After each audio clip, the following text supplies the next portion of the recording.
See y'all. Hi, happy smiling faces. And hello, internet people. Uh, I am Jason. This is the awesome Heroes Die Show cast. And we are going to talk about not much of anything for a few minutes while we wait to start. Sound good? Has anyone else been playing the Zelda game? Am I the only one? No, I've heard I nothing haven't. but rave reviews, but I have not played. If you liked Breath of the Wild, you'll like Tears of the Kingdom. It's same formula, which It's on the list. I haven't gotten too far. Got past the first area and into the open world, and now I'm like, ooh, what's that shiny thing? And ooh, what's that shiny thing? And instead of the quest, which I was supposed to be doing. Is there any improvement from or anything that you think is cooler than Breath of the Wild? They did different, like in Breath of the Wild, you had certain things that you could move. I don't know what it was like the Sheikah Slate could move different things, and they have different ones of those this time, like different versions, and they're I think more fun in my opinion. Yeah, nice. I like Breath of the Wild. I'm still playing it. Like I just haven't finished it. I don't play very often, but I like it. And so I'll get the new one once I've finished Breath of the Wild. Yeah. I thought of doing a replay of it, but then there are a bajillion other games came out that I wanted to play, so I was like, well, didn't have the time. It's a big time investment, right? Like 60 hours to play a game. It's huge. Yeah, that's awesome. I still say that Majora's Mask is probably my favorite video game of all time. Like that was such a good game. Like I really, it was The Legend of Zelda for the N64. Nice. Didn't they remake or remaster it for the 3DS? I'm sure, probably. I liked Twilight Princess. That was probably my favorite Zelda game. I think that might be the last one I played was Twilight Princess. It was the first one I played. Right?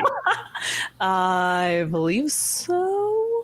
Whatever the first one for the Wii was, that was probably the last one I played. See, I played like the Nintendo, like the original Nintendo Zelda, and that was really cool. And then I didn't play the N64 ones. I was a Sega guy. And you were a Sega guy. Yeah. Did you ever play Sketchin? Sketchin? Yeah. I don't know. It was by the same people that made Road Rash. It was about rollerblading. Oh. You'd rollerblade and grab the back of cars and have fights with people. No, but that sounds amazing. And have fights with people? Yeah, other rollerbladers trying hitting you off the back of cars. Yeah, it was ridiculous. Yeah. But you got to skate in places like Vancouver and New York.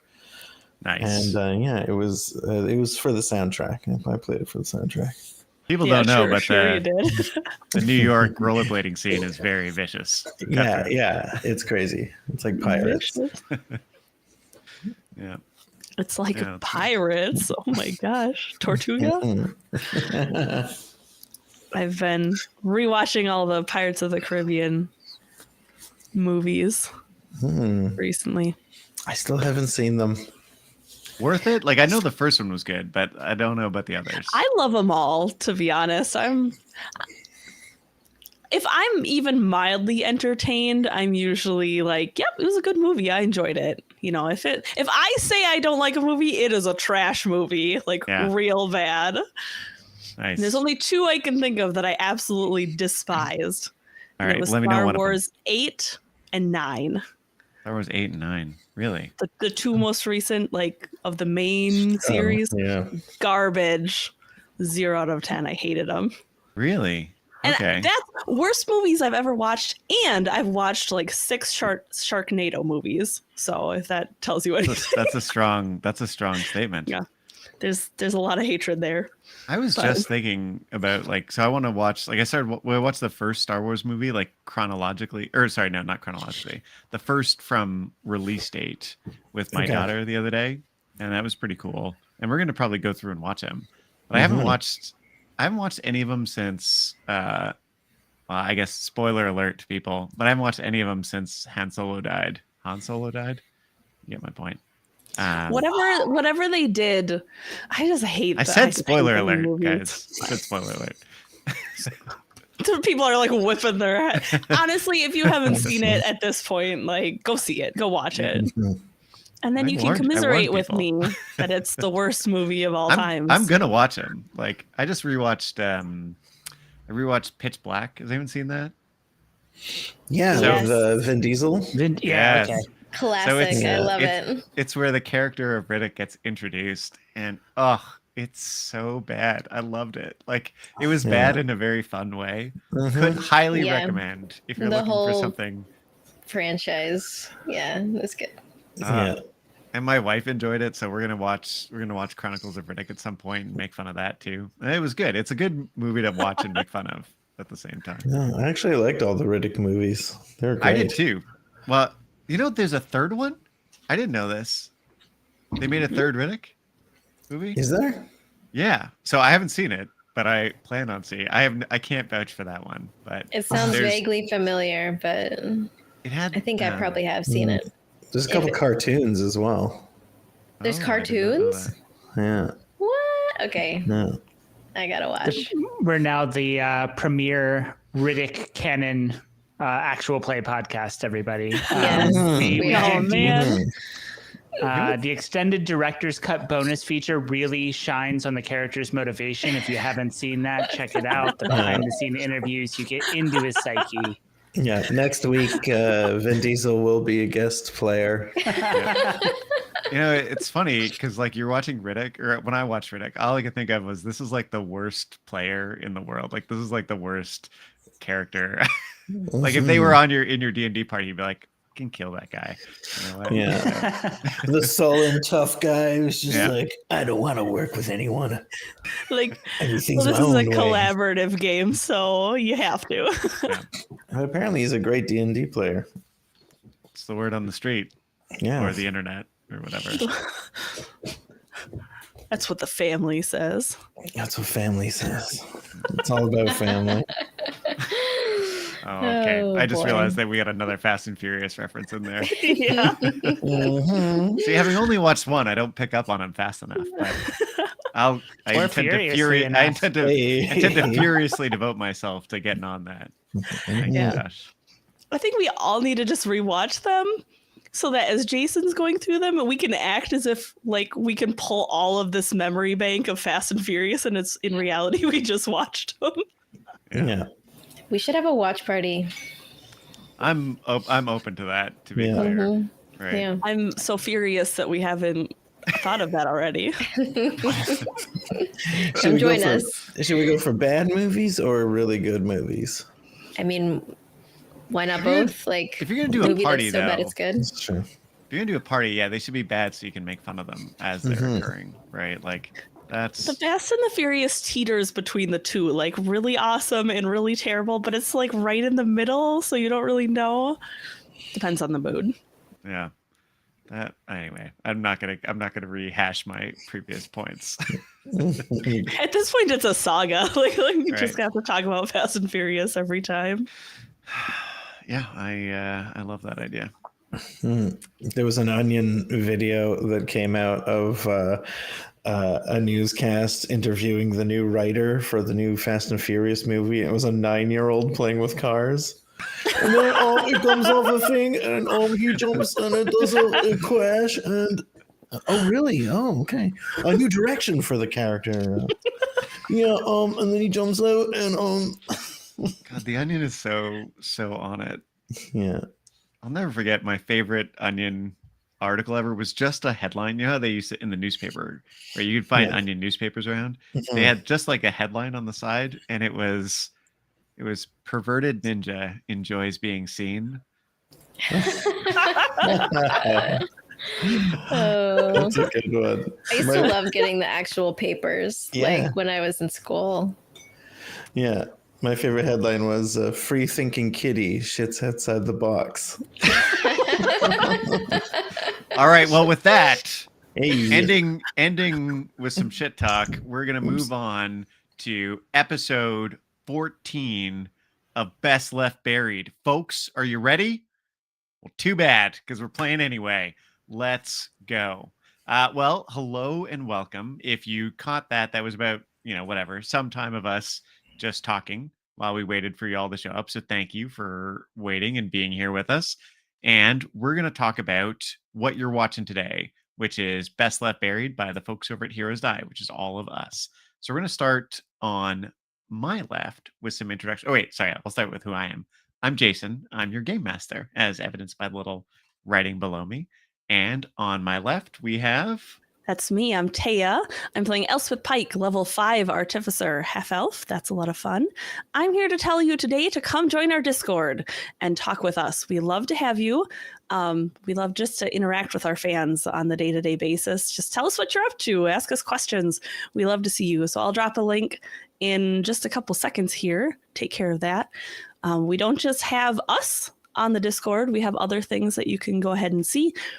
Every piece of character art that we get is exclusive to Discord. So if you want to see them, head on over there. We have a little channel dedicated to our character art. So every time that comes, then you don't want to miss that. It's amazing to see what our characters actually look like as we bring them to life. We also have a behind the scenes channel where everything that happens between episodes, sometimes we have a little bit of downtime and we'll put it in there about what we're doing and what our characters are doing. So if you don't want to be lost in the role play, sometimes things come up, go ahead and join and read and be involved. We'd love to have you. Yes, definitely. Hello, I am Paula. I play Kit. She is a level 5 street thief rogue.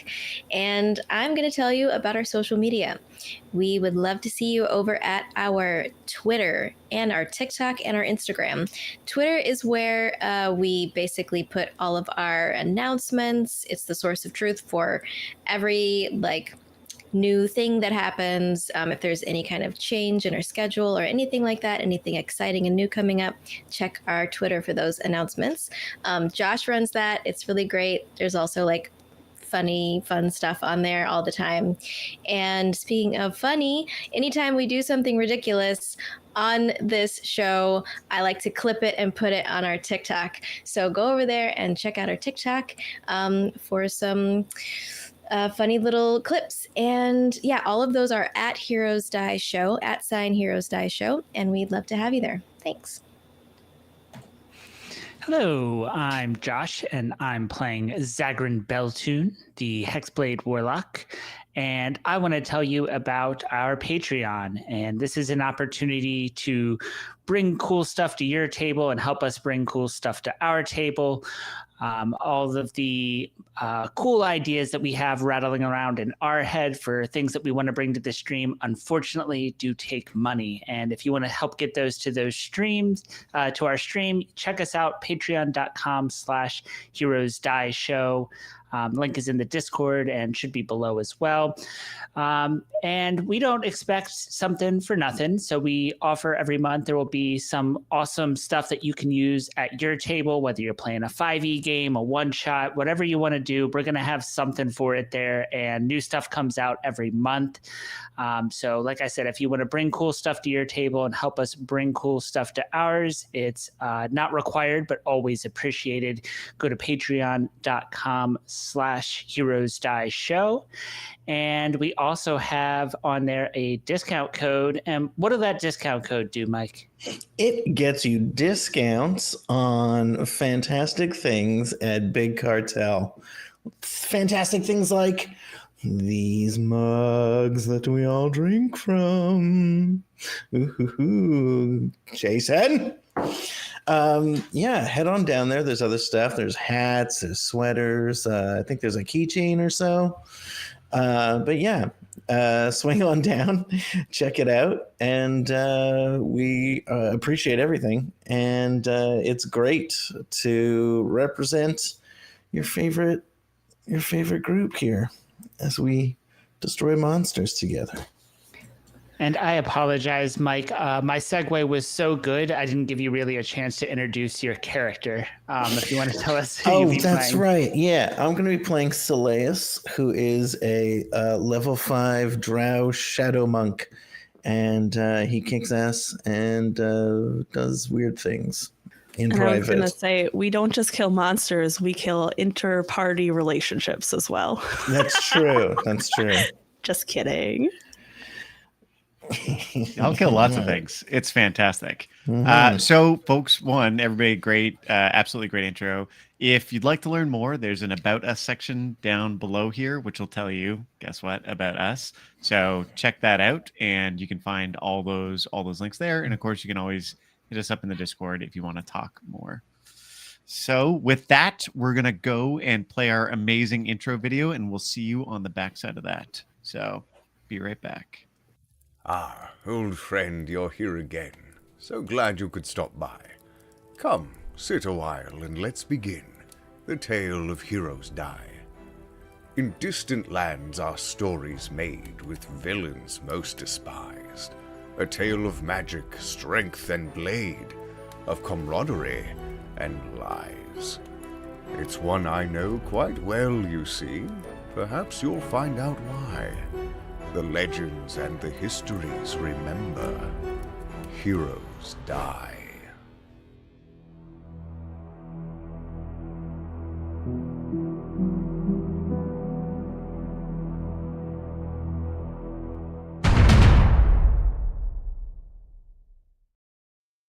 All right, good. No laughing on break. Everybody remember that.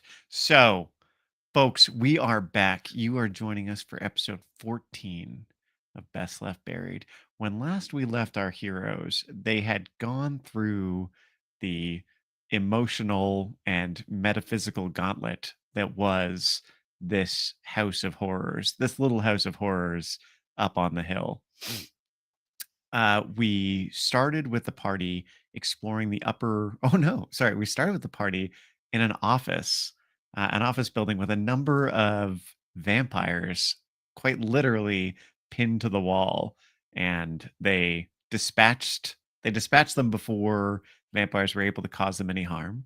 They searched the office, and I believe y'all found a little stone in the office, a little round stone with some metallic etching within it or on it. Essie, in the hallway, Essie saw some ancient etchings with writing from an old language, a dead language called Telkuri that was a throwback to the Age of Arcanum. And Essie actually took an etching of some of the drawings and writings that she saw there in that hallway. While doing so, the party was attacked once again. It's kind of been a theme here. They were attacked once again, this time by a bunch of slimes that blended into the wall so well that they looked like kind of moist spots on the wall. You know, like if you'd let some clear putty run down it, but it was way worse than that. And overcoming that, they went on and finished searching the house. You found a guest room that was actually rather hospitable. You found a oh right, you went to what you ultimately realized was Chilea's bedroom. And uh right, sorry.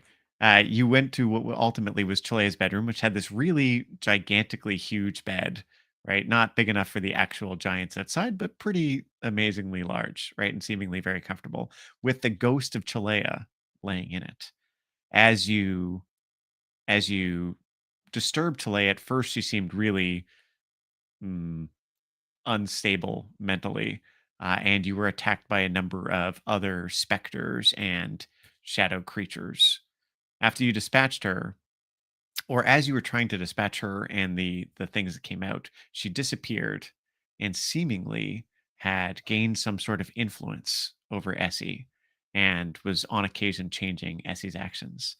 Y'all searched the office, and that's where you actually found the stone. Sorry, guys, got that wrong. Darn fact checkers getting me in the background.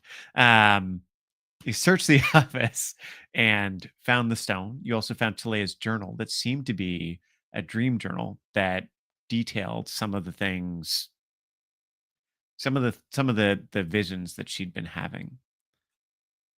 As a party, you found with Taya partially being under the influence of Chilea, she felt something drawing her back down to the basement.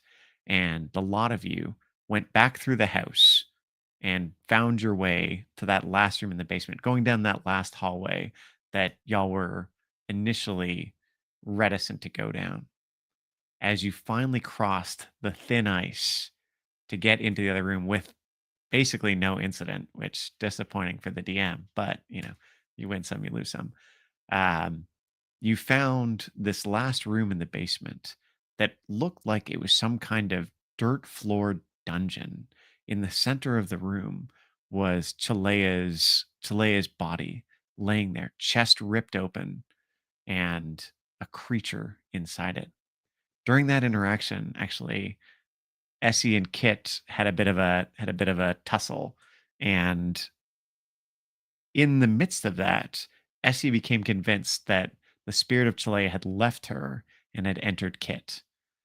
At the same time, Sileus kept his eyes on the prize, or in this case, the disgusting little parasite creature thing. Horrible little gross spider-legged creature, and ripped it out of the body of Chilea, crushed it, and flung it down while telling Calamity to ready her fire. Calamity rushed over, her hands beginning to blaze. And we return to the action there. Sound right for everybody? Yep. Excellent. No more clever fact checkers. Good. I don't want to hear it. Let me recheck my notes one more time.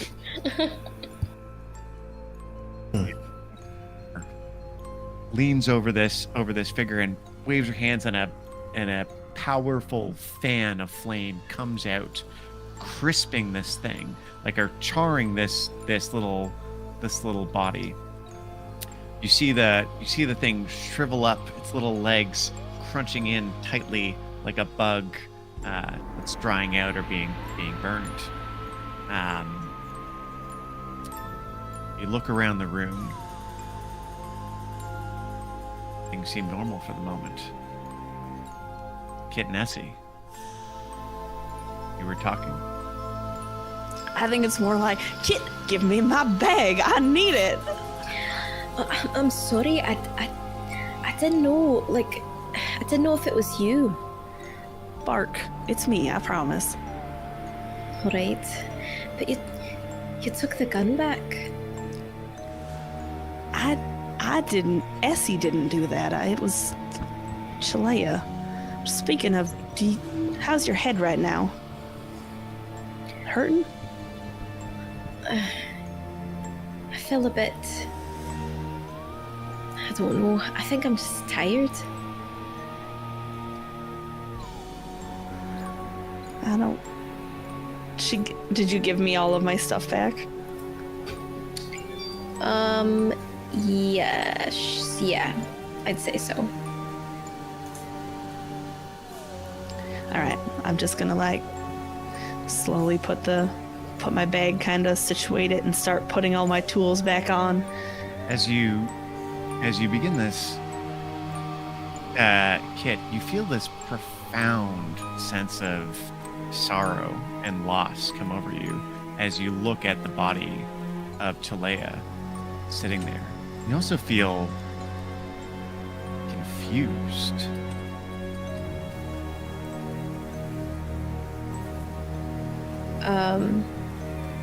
I'll just kind of drop to my knees, and I'm looking at the body.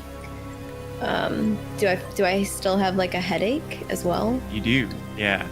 You feel an urge as you're kneeling over this body. You feel an urge to take her head, or this figure's head, in your hands. Okay, yeah, I'll just lean forward and kind of cradle the head. As you touch the body and as you touch Chilea's head, all of you, as you're in the room, you can feel the ground almost shake briefly. Zagrin, you notice this first as you're looking in some of the cells. Looks like there are remains of bodies in some of the cells. Some of the doors are open, some are closed. But as you're looking at one of the cells, suddenly it pulls away from you. The cell itself and the room almost warps as you're watching. And you hear this rumbling. You hear this rumbling in the room, and the ground, that dirt floor begins to split in places. As the ground at the far end of Chile's feet pulls away, you see this rent tear open, and out of it begins bubbling some sort of really gross looking bodily fluids, right? Some mixture of all the worst things that are inside living creatures start bubbling out. And for all of you, you start hearing sounds like breathing, but it's almost like it's coming through something.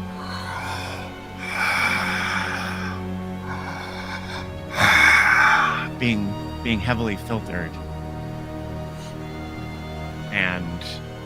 But it doesn't sound like it's coming from anywhere in particular. It almost feels like the voice comes from everywhere. And you hear, I see. We have guests. Luckily, you're all just in time for dinner.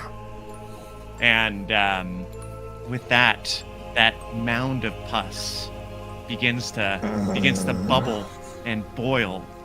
And you see something begin to, in this huge space, probably 10 feet around space, this huge, almost like a car-sized boil or something. And then the boil rips open, and from within it, you can see this creature emerge. It has this metallic mask on its head with a big spike that goes back behind it. It has arms, but it's and a torso, but it looks like this body is emerging from this large gelatinous pus sac behind it. There are spikes as the oil rips. These spikes plop down around this thing. It almost looks like some sort of weird porcupine thing with this mask and this figure. Inside that pustule behind it, you can see almost what looks like shadowy impressions of figures struggling or moving within the pus sac. Okay. Zagreus, as you're looking, you see some of the cages, the piles of bodies. Piles of bodies are beginning to erupt, and again, more some sort of biological mass is beginning to swirl around them, and you see little forms begin to tear their way out. Creatures that look like they've got somewhere between 3 and 6 appendages, little three-clawed or three-toed appendages, and their head looks like it's almost just this large, gaping vortex of overlapping fangs. And with that, I would like to welcome all of you to the fight for your lives here in this haunted house. Okay. Can I get some initiative? Every time you describe enemies now, I think you're just trying to one-up yourself. I was You're gonna like, say, all this right. is a great time to promote our sponsor, Dr. Pimple Popper. If you haven't seen the videos, you can Catch them. That's going to be our next Wednesday night. Yeah. Oh my gosh. I got Guys, an it's your 18 as well. standard pus demon. Standard and pus demon are not words that should go together. Oh. You fight one pus demon, you fight them all. I rolled a 9. I'm an 18 as well. And 18. Hit, you rolled a 9. So is that you got a 9 or you rolled? Correct. Yeah, I got a 9 total. Okay, got it. All right. Cool. Yeah, So, this Lace, is you have a Pus 10, Monster. is that right? Yeah, yes. Yes, this sounds Great. like Pus Monster music. I don't like that the dungeon rolled a Definitely. 20. So as you're sitting there, the room has gone from this, probably 20 by 15 foot rectangular room to now what looks like this arena, almost 75 feet across, and it's in an oval shape. There is a ring of cells around the outside, and as the cells moved back, the cells themselves moved back. Those piles of bodies that you were looking at, Sagrin, they stayed kind of in place. So throughout the arena are these 5 piles of what were bodies and are now just kind of mounds of bubbling flesh. Mounds of bubbling flesh from which these 5 little creatures emerged.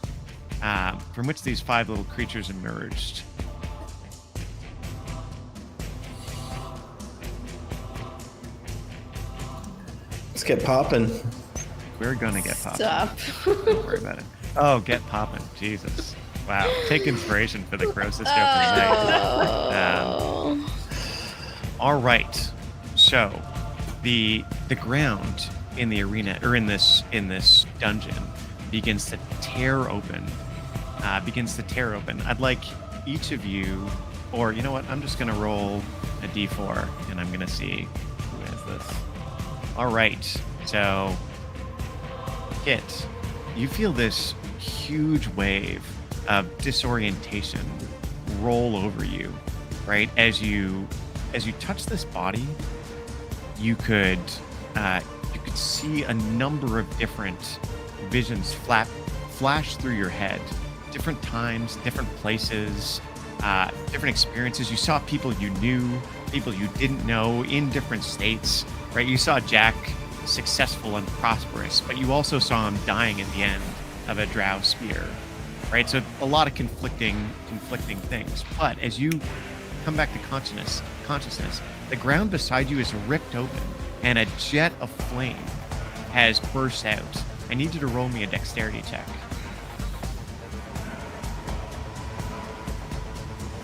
Okay, that's a 15. A 15. All right, so you're able to avoid the worst of the damage here.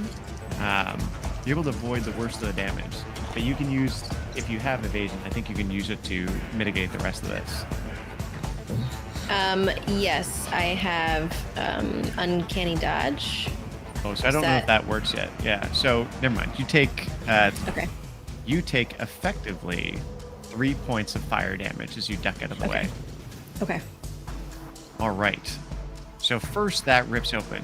Essie, as these craters open, you see a few of them throughout the area. Open, burst out fire, and some close and some remain open. You're standing from where you are. Ahead of you and to the left, there's one of these piles, and one of these little creatures begins kind of shambling towards you, but it's still getting its bearings, right? The 4 of you have been kind of split up a little bit as this room shifted. So, Essie, you are 15 feet away from Kit. You are 30 feet from this large being. Oh, one last detail I forgot.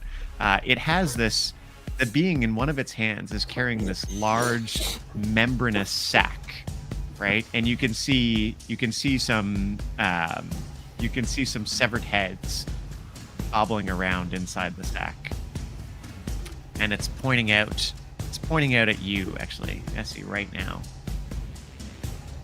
Let's just leave. Yeah, let's. Bye.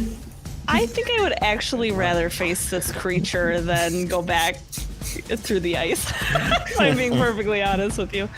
All right, so there's little pustule pockets that are starting to wiggle, and then there's the main creature. Is that correct? The main creature, there are 5 little pockets or bubbles of biomass that extruded, I guess is the best word, these 5 little creatures that are all around you. And there is our our friend with the strange helmet and the massive pus sack. I don't know what to call it. Pus sack is good. Oh, it's something, all right. All right. I don't really have a lot of area of effect right now. So she's just, if it's looking at her, she's going to look back and say, something cool here. What's she going to say? She's going to say, you're not taking any more heads today. And I'm just going to line up a shot and take it. All right. Natural 17 plus a bunch. That's a hit easily. I'm gonna This say thing's that large, and a lot of it doesn't look like, you know. There's Okay, a lot of flesh on this thing to shoot. That's 14 points of piercing damage. Right. And I'm gonna just try to get a little closer to someone, like really anyone that's closest to me. Or is there anyone within 10 feet of me? No one's within 10 feet of you at the moment. No. Can I get to where at least one person is? Yeah, so okay. you could easily get to Seleus or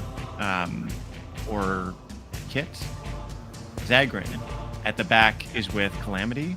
They are the furthest away from either of you. They are a good 35 feet away from either of you. I'm just gonna step up 5 feet, just take a couple steps, and the device on her wrist is just gonna, and this like protective energy is gonna come almost flying out of it. And oh, that's so good. We're gonna get max temp HP, which is 12 temporary hit points, Kit and myself, as my bonus action. And then I'm just gonna ready myself, and that's the end of my turn. Got it. Excellent. So Zagrin, you're up. Zagrin is trying to decide if this is the grossest or second grossest dinner he's been a part of in the past week or so. And it's kind of a toss-up, which just frustrates him even more. Who's closest to me as far as enemies go? So there are two of the little creatures have emerged within 15 feet of you, one to either side. All right, I will Eldritch Blast at one of those. Okay. First beam does a 24 hit. It does, absolutely. For 13 damage, force damage. As you hit it, go ahead and describe the way this thing gets blown apart by your blast. So the Eldritch Blast hits it, and at first it almost seems like nothing happens. And then the inside of the pustule, if you listen real close, you can almost hear the liquid inside start to boil until it just erupts through the sides, kind of exploding with various liquids littering the room. Nice. And I will fire my second beam at the other. Does a 22 hit? Does, yes. For 14 force damage. Absolutely. Yeah, so same thing. You blast it apart. This second one, as you hit it, its little form goes flying and splats against the wall. Teeth and little appendages just blast apart as they connect with the one of the cells. So no longer having enemies directly around me, I'm going to move closer towards the group. Not necessarily joining them, but I'm 35 feet away. Let's say I get within 20 feet away. What happened to our music? Okay. Get And within I'll end my 20 turn there. Okay, great.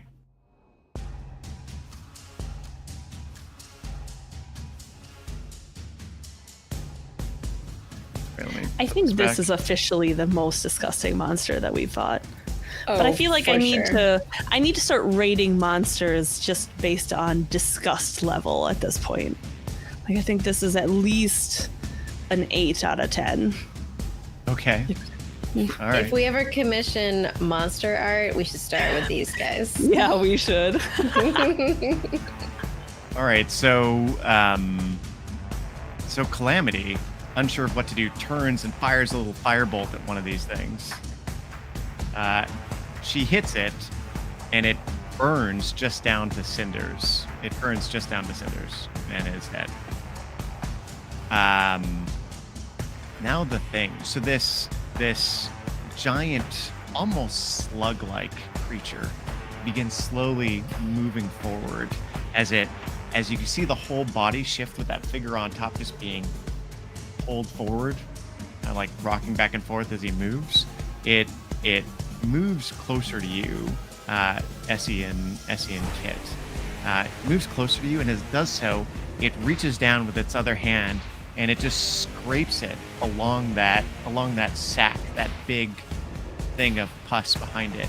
It scrapes it until it has what looks like this almost basketball-sized handful of goo, and it flings it at you, Essie.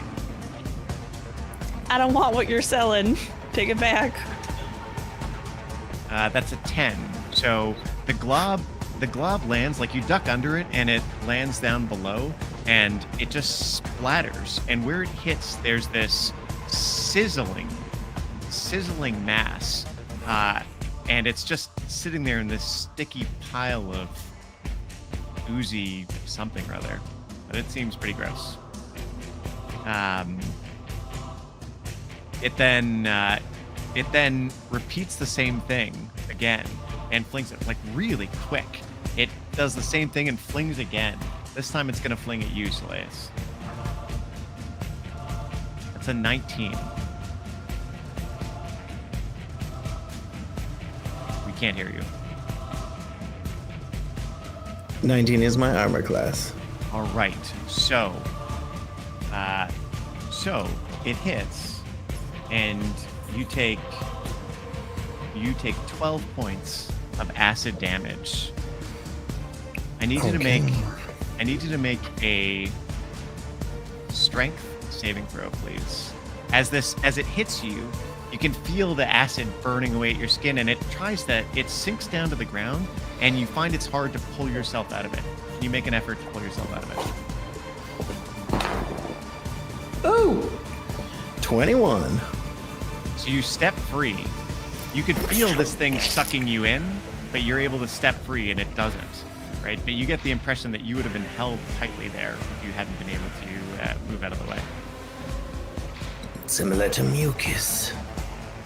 The remaining, so there's 2 remaining of these little creatures, and they begin marching forward, right? Almost rolling, almost moving. It's a very strange gait as they kind of go arm over their body as they move around. And two of them are going to get close enough. Solaeus, you're on that outer edge, so near the center is Kit, with now Essie close to her. This creature has started moving towards Kit and Essie. Zagrin and Calamity are towards the back of the arena. So where you are, 2 of the remaining creatures slide over towards you, and they attack you. They attack you. So the two together, they sit there and they bite at you, and they try and get you, but they are unable. They're unable to bite you. They don't bite you, but you can see they're just like oozing this spittle, and these liquids are just kind of pouring out of them. Just staying near them, you're gonna find yourself in this slippery, almost acidic mess of spittle with them being around you. And with that, actually, it's your turn. What would you like to do? I would like to end both of them instantly. Yeah, I'm just gonna whirl around and hit them as hard as I can with my staff.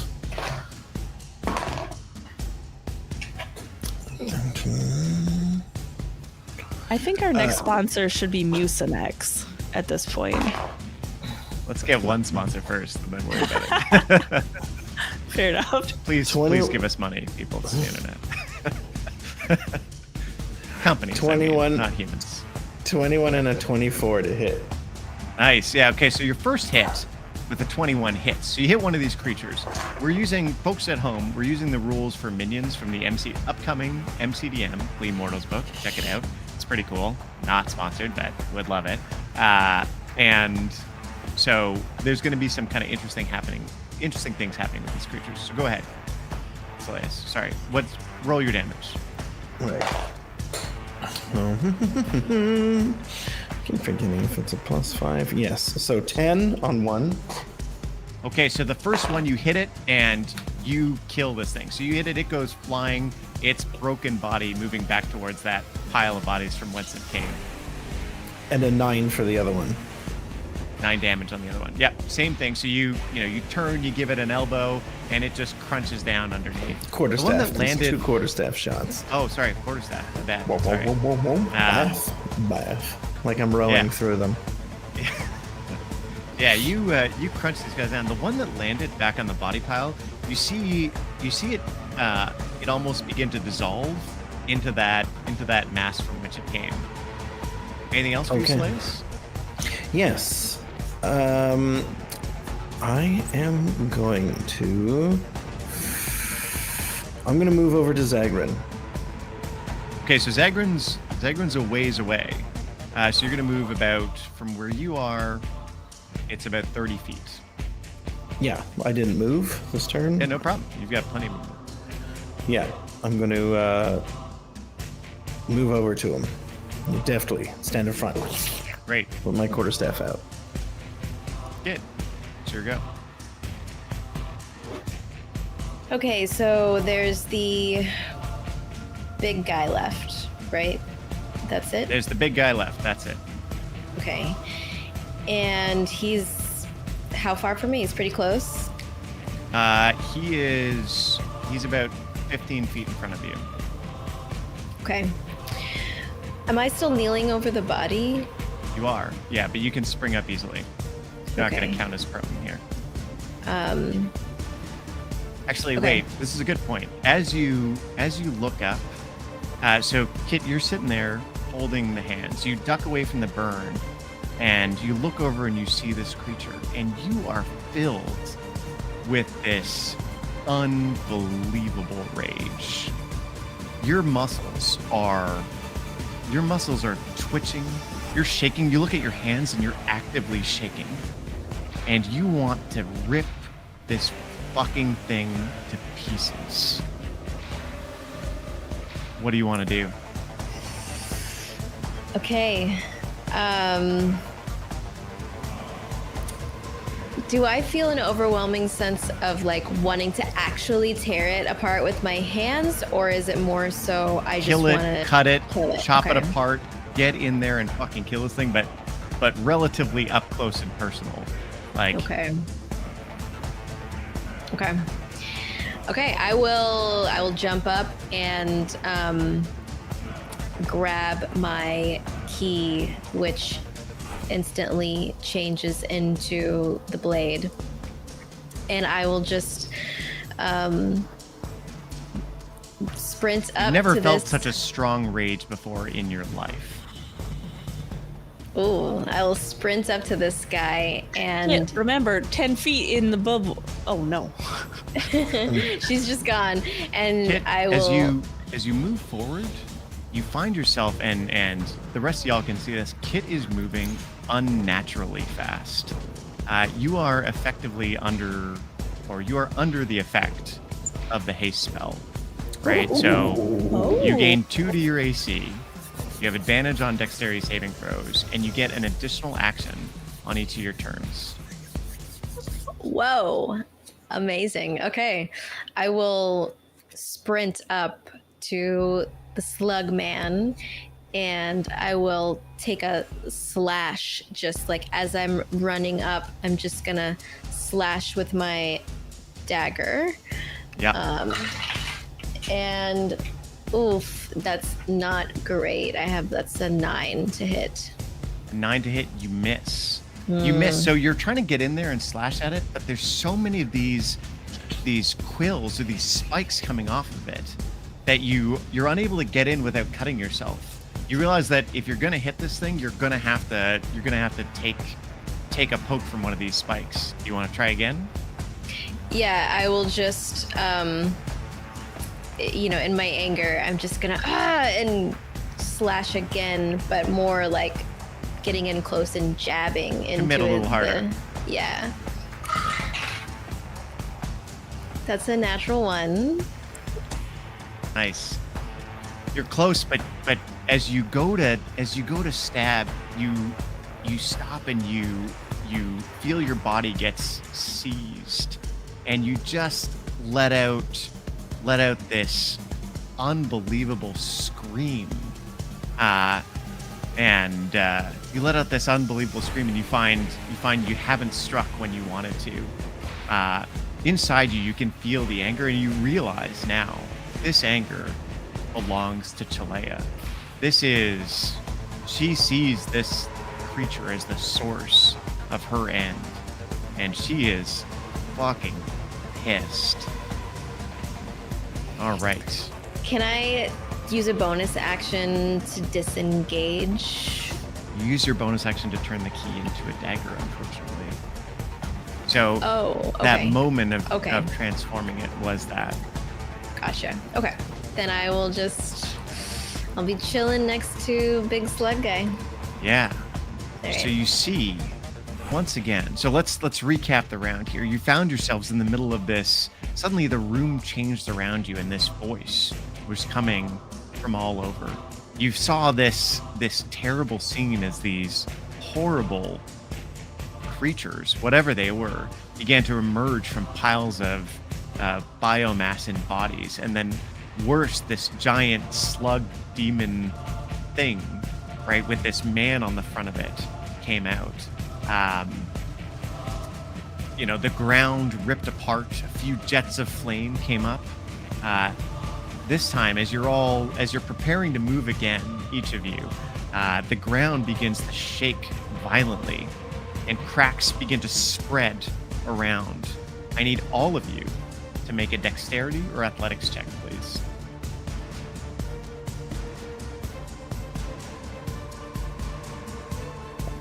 $13. 10. Nat 20 for 28. 14 for Essie. All right. As the ground shakes, only Soleus is able to keep his feet. The rest of you fall and are knocked prone where you stand. At the same time, as you've fallen and are looking, you see these pustule piles, these mounds of biomass excrete more of these creatures. And now where there were 5, there are now 10 of these horrible little 4-legged mouth beasts come out. They come out, they start shambling, but they're not moving yet. Essie, here we go. How far away are the little creatures from me? The nearest one to you is 30 feet away. All right. So there are 2. I'm sorry. There are 2 within 30 feet of you in either direction. A little bit closer to that pus creature. Are there any that are clumped together? Not yet. No. So there's just these 5 little spots from which they seem to be emerging, and they're spread out almost like a ring, or in fact, now that you're looking at it, the points of like a 5-pointed star around the ring. Yeah. All right, but there's 5 of them right now. There's 10 of these little creatures, actually. 2 have emerged from each of these spots. So in fact, each group you can hit 2 at a time. So they're 2 close to each other in each spot. Are any of them close to the main monster? No.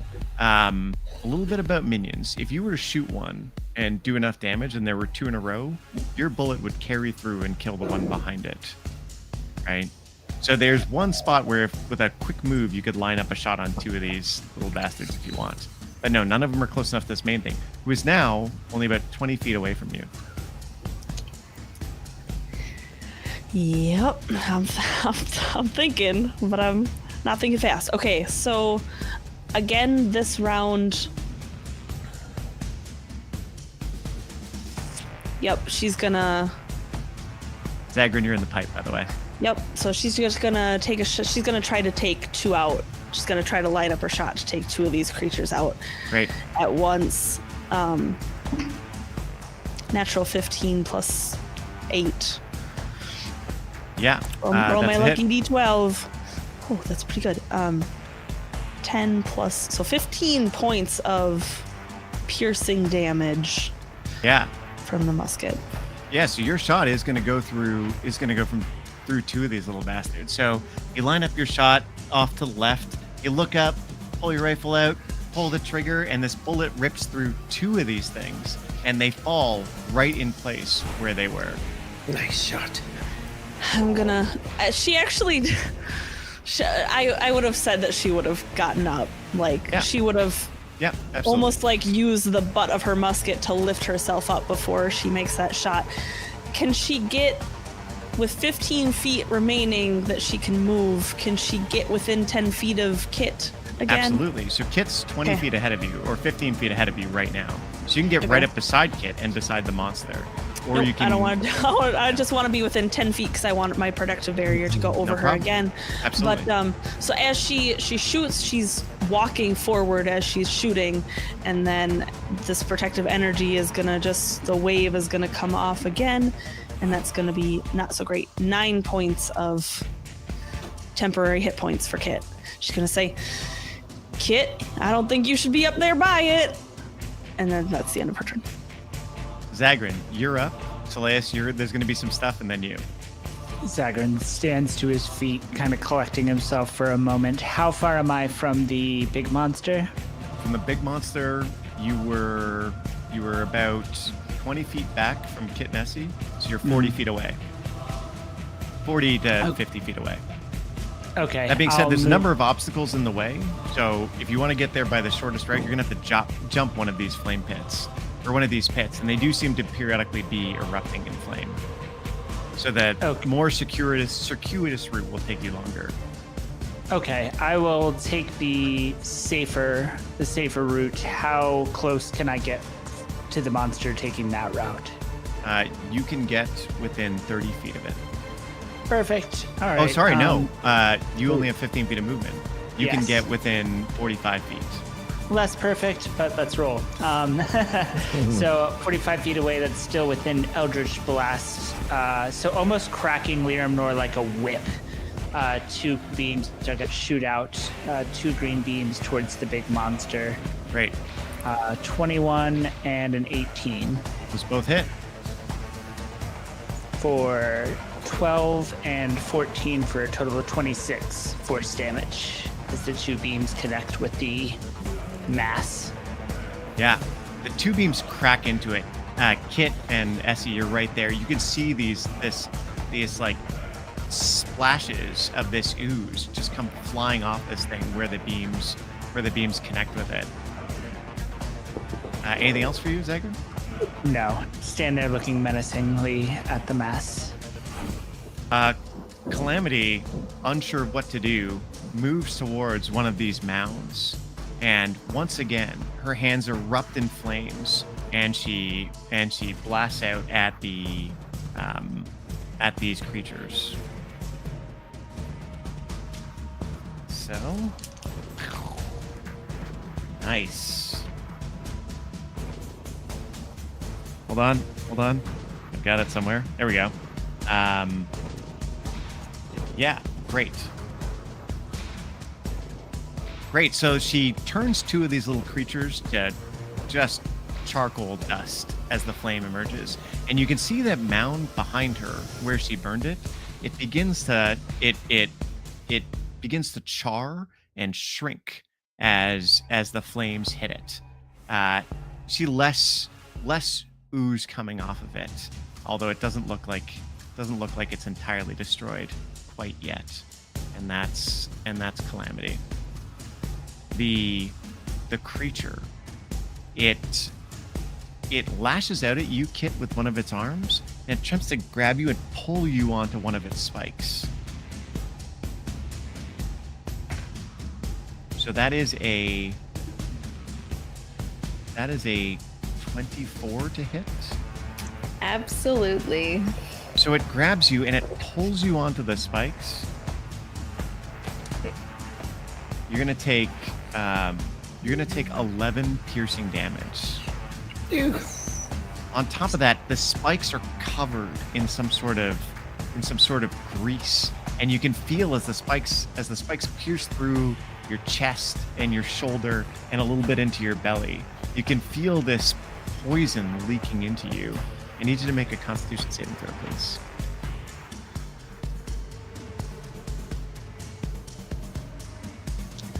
9 of those points got absorbed. Like this shimmering energy as it pulls, like the shimmering energy almost resists as for a moment, and then it's like a pop as it breaks. So 9 of those. Oh, I thought it was 12. Did it change again, or it changed because you went out? Time? I re-upped it because gotcha. you had gotten out of my range, so it was 9. Okay, so the damage I take is 2. It's 3 points of damage. 3. I'm good at math. I rolled a 4 on my con save. All right. You can feel yourself. You are poisoned. Oh, no. Right? So you're subject to the poison condition. And go ahead and look that up between now and your next turn. All right. Cool. Tetanus. So now, the little creatures, of which there's 6 left. 4, Selaeus, begin shambling up. Oh, no, you're no longer there. You're back by No, I'm where like Zagreus 40 is. feet away, yeah. So 4 come shambling up towards you, Kit and Essie. Kit and Essie, 2 are going to come around Kit, or surround Kit, and 2 are going to surround Essie. All right. Essie does a... Sorry, I know this. Does a 22 hit. I'm sure it does. Of course it does. Yeah. You take 4 damage. Well, actually, my shield takes 4 Oh, damage. yeah. So you don't take any damage. So they No. they surround you, their teeth snapping, their appendages trying to grab onto you, and their mouths just try and connect and begin biting. It's almost like, when you go to the science fair and you put your hand on that globe and like the energy, it's almost like as they're trying this, like these little like tendrils of energy are just coming out and keeping them from attacking her. Excellent. Yeah, excellent. Yeah, they're unable to do anything significant. They are unable to get to you, or they miss you, Kit. Like they just can't. You're so fast they can't get anywhere near you. Then Selaeus, the 2 that are left that were backed by Zagreus, come over towards you, and they try and give you a little bite. That is a 17. That's a miss. So, yeah, once again, they're just unable to connect with you. And speaking of which, it's your go. There's a mound next to me as well. There's a mound about 10 feet away from you. In fact, there's 2 mounds nearby. There's the one that Calamity just attacked, and then there's another one that these 2 figures just came from. The Calamity's one is about 25 feet from you. The other one is about 10 feet from you. So I'm back into melee combat with these 2 things. You are. Yeah, there are 2 Again. things. Darn it.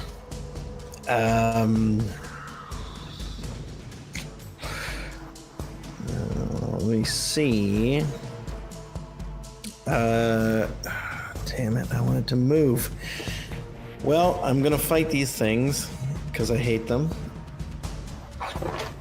And so I'm gonna strike twice. All right, With a give quarter me your staff. first attack. Oh yeah. 25 25 to hit. Give me your damage. Yes. And a 24. Great. And my damage is 7 to 1. You crush it. Like you just connect with it and paste this thing. It doesn't pass on to the other one. No, not enough, unfortunately. Okay. And the other one gets 6 points of damage. 6. Yeah. Just, like a golf swing almost. So you hit the first one with your staff and it breaks in. You step back, overhand, double swing from the end of your club and just crush this thing into the dirt, quite literally. Okay, I'm going to slide over. I'm going to do like a quick dash with my quarterstaff behind me, and I'm going to straight fist this mound Okay, nice. and give it a firm, just like, baff.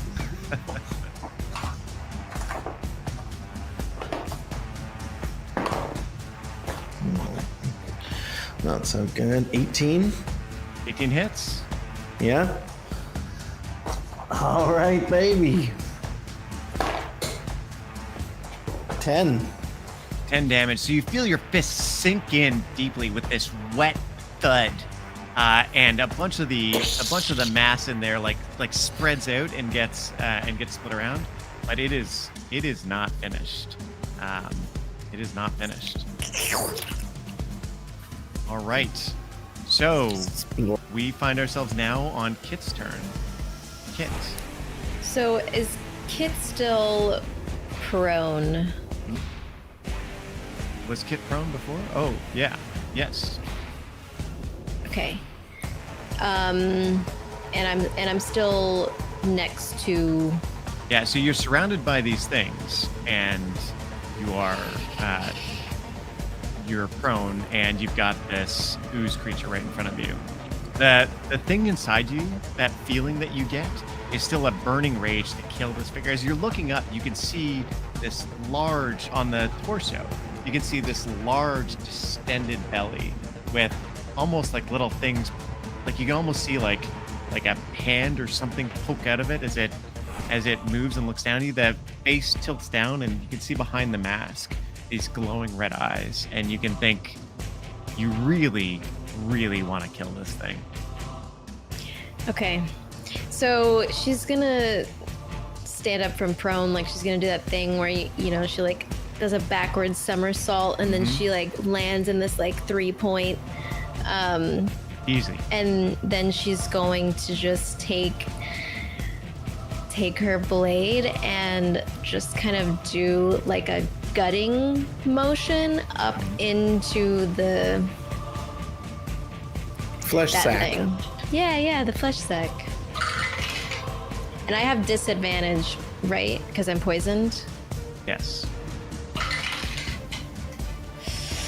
Okay, does a 13 hit? No, a 13 does not hit, unfortunately. But I get to do that again because I have an extra action. Because you're hasted, yes. Okay. You can feel, again, you feel like your hands are literally shaking. You can feel like the biggest surge of energy through your body, and that rage is just consuming you. So I missed the first time, but then I'm just going to go right back at it, and that's a dirty 20 to hit. Nice, that hits. Is anyone else engaged with this creature? Do I get sneak attack damage? Oh, no, I don't think so. Unless, Essie, did you step all the way up to it? No, you didn't, right? No. Okay. I'm better from range. That's totally fair. But that's good. That's max damage, so that's 9. Okay. So you slide your dagger right into that large belly, and you see this just black blood begin pouring out of it and pouring down the front of this thing. In your mind, you can hear this howl. And all of you hear this howl in your mind.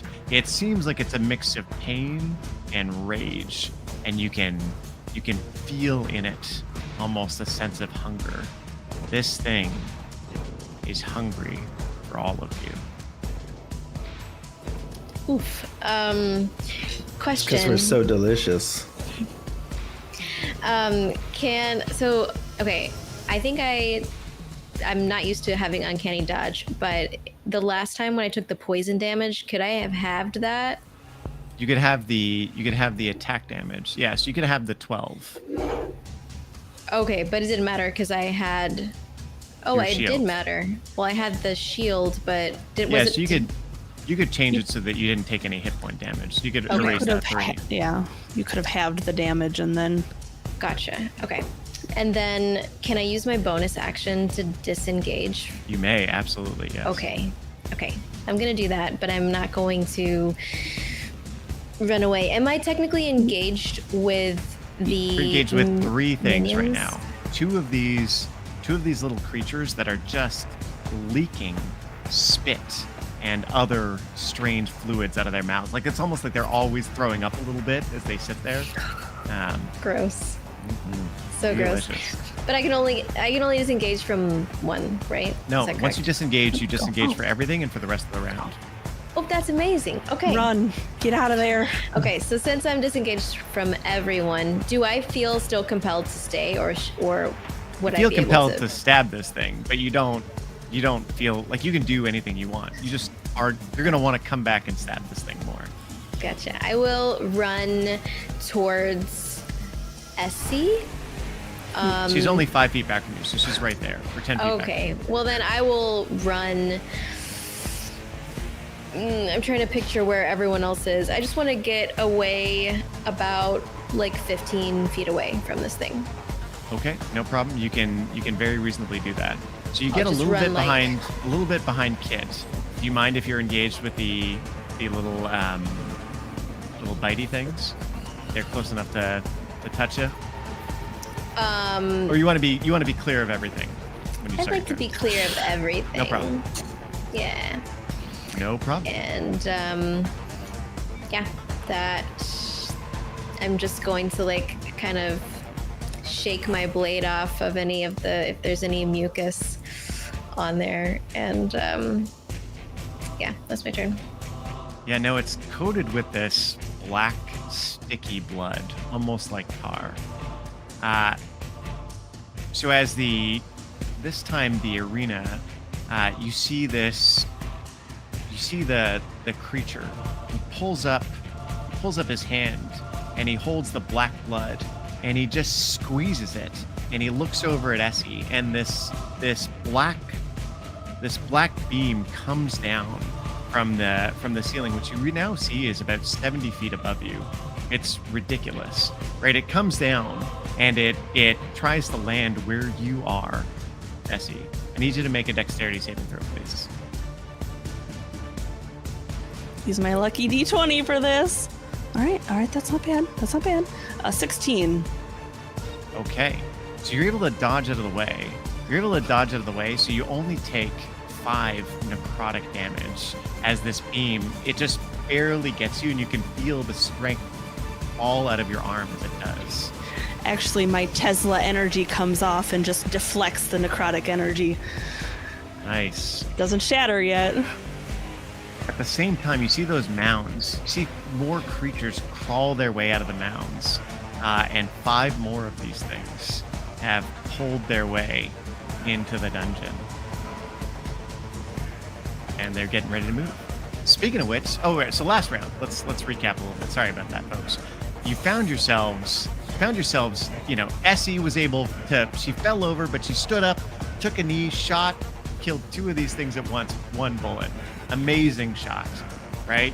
And then she re-engaged her force field to protect her friend Kit more. We had Zagrin throwing Eldritch Blast directly at this beast, beginning to really take away at it, and it's looking like it's really had an impact on this thing, right? At the same time, there were these creatures around it. Calamity ran over to some, burned them, and burned the mound from which they came. But it's not finished yet. In fact, the creatures just emerged out of it right in front of Calamity. Saleus took on 2 of these little biting, whatever. I don't even know how to describe these things. Little bitey demons, little strange mouth on leg sort of deals.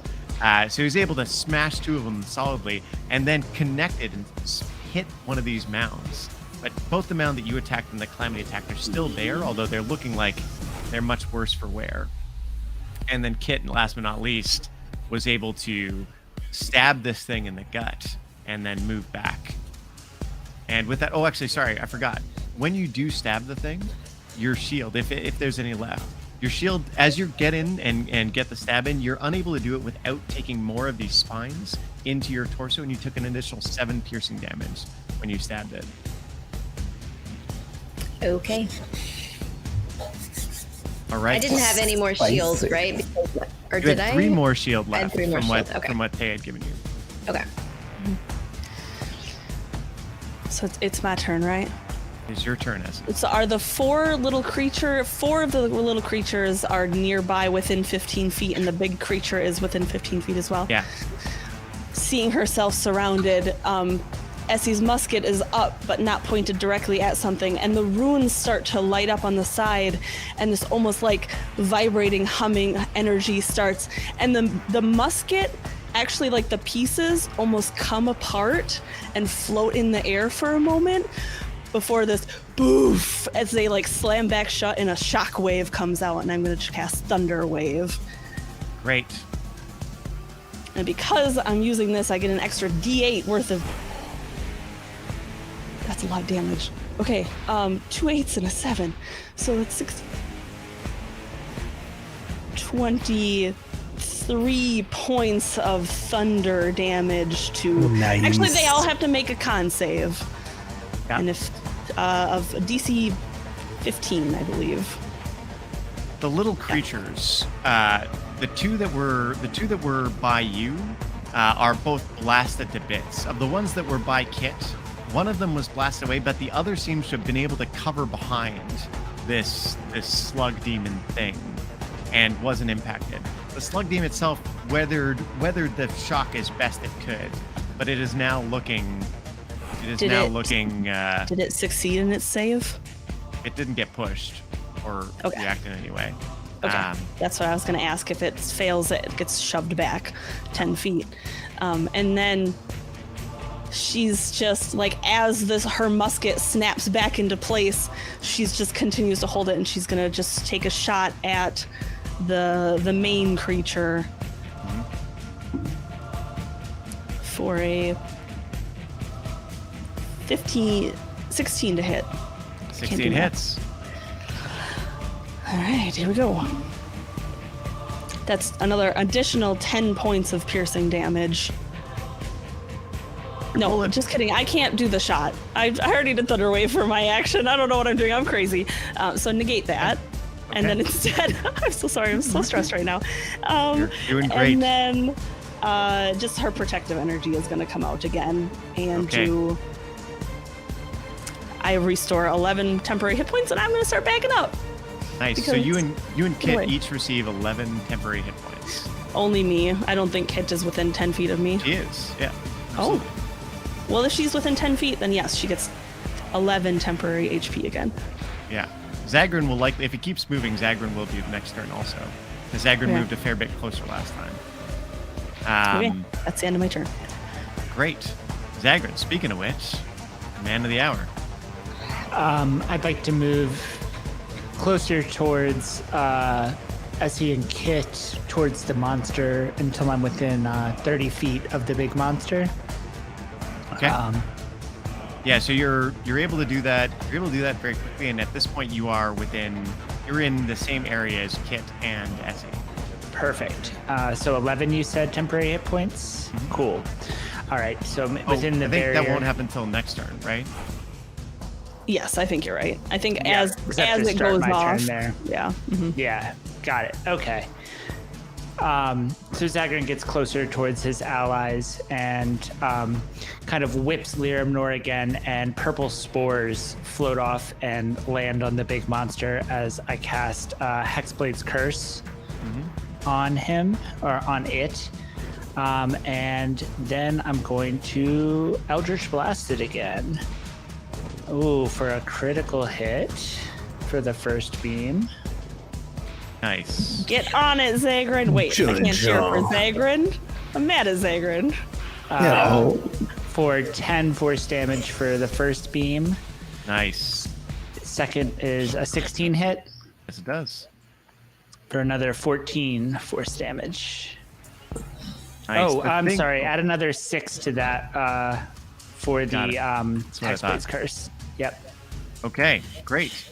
This thing is looking terrible. Like, it's looking, you can see its body, one of its arms is falling apart. It's dropped that membrane sac. You can see the membrane is still attached to its arm, but the heads have rolled out around it. The large, slug area behind it is just oozing pus around it. In fact, the area within 10 feet of this thing is now difficult terrain because of how slippery it is. And Zagran just yells out to his friends, "Don't worry, it's not as bad as it looks." Ooh. Negative inspiration for that. All right. Calamity once again is going to shoot a ray of fire at the things in front of her.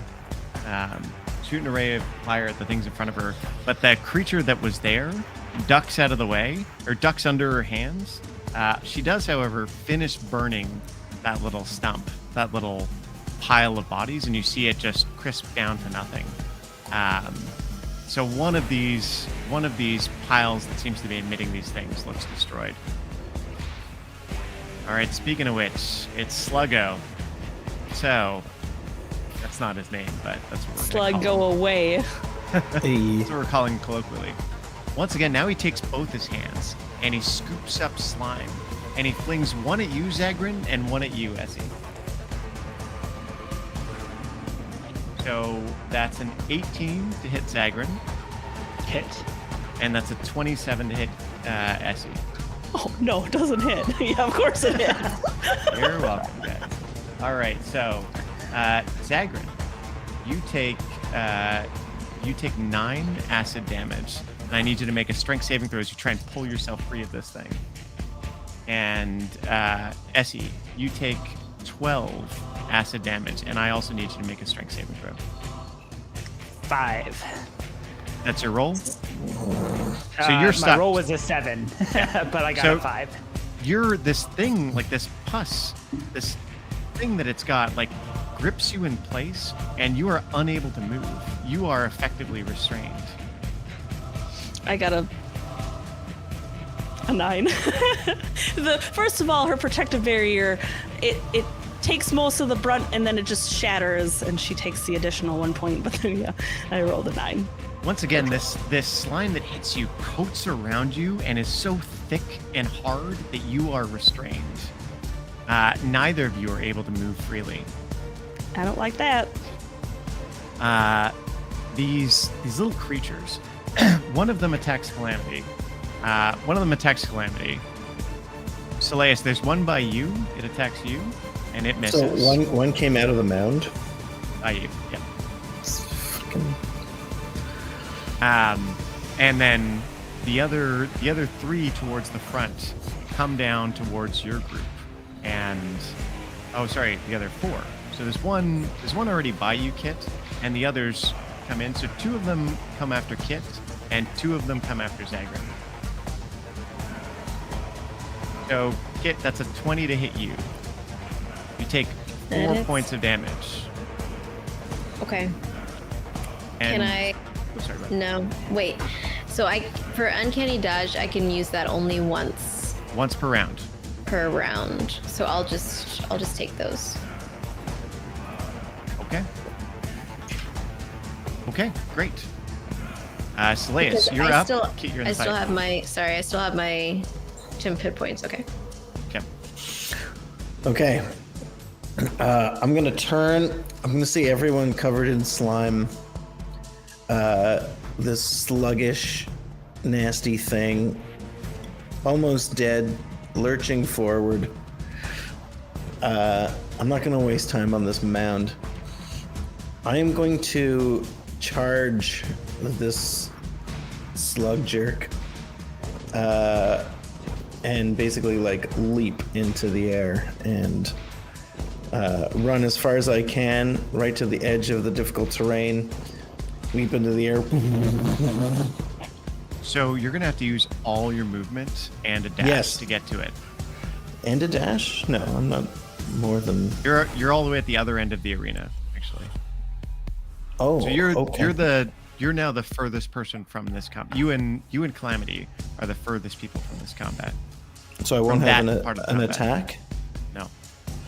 Well, if I burn a key point, then you will. Yes. I can do it. Okay, well, I'm gonna do that. So Soleus, you focus your mental energy and you move like the wind as you run over and get within range of this creature. eyes practically closed. Yeah, leap into the air. You're gonna have to go get into melee combat with this thing if you wanna. I'm doing that. I'm right in his face. Yep. And I'm gonna swing twice. Absolutely. Ooh. 19. 19 hits. And 13. 13 misses. Okay. Now, are you using your fists or feet, or are you using the staff for these attacks? The staff. Okay. Now, the So the staff first is not one's- magical, right? It is not. Okay, great. So first I'm gonna crack it in the face. Yep. Oh, thank you. 13. Okay, so you hit it with the staff, and you hit it in its face, but you can see and you can feel some resistance as you hit it, almost as if your staff lacks something required to truly connect with this thing. So no damage. No, it did some Or damage. It just some wasn't damage. as much as it would be normally. Okay, and my second strike misses. 13 misses. Yep. So I'm gonna burn a key point and strike it twice with a flurry of blows. I'm fairly certain you use Step of the Wind, which is a bonus action. I think your Flurry of Blows is also a bonus action, so you can only do one yes. per turn. Oh gosh. Sorry about that. Yes. DM We're rule both nerd. trying to sneak in extra attacks this round, like No. trying to it one up shows each that- other. I think it shows I'm doing my job. Yeah. No. And then the extra is a bonus. All right, Kit, I think you're up. Darn Anything else it. for you, Seleus? No, just crack it once and Great. stand there. Okay, so So you see Seleus standing fiercely in front of this creature. You are now once again surrounded by these little biting bastards, and you can see that your friends are as well. Actually, you're not. Sorry, they're surrounded by biting bastards, and you're not somehow. So I. Oh, no, you can- are. Sorry, I got this wrong. I think you I are. am surrounded by them. Yeah. I would like to use my bonus action to disengage, Absolutely. and I am going to run up to the slug guy again. Okay. And yeah, I'm just gonna dash up there and next to Seleus and take another like slice at the slug in the gut. I'm still at disadvantage, correct? I'm still Yes. okay. Does 14 hit? It does. Yes.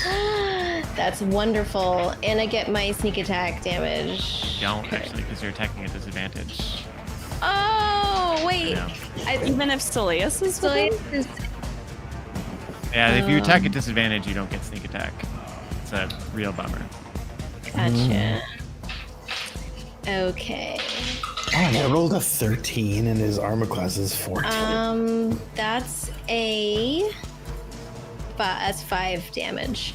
And then I can do that again Okay. because I'm hasted. right? It's looking really bad.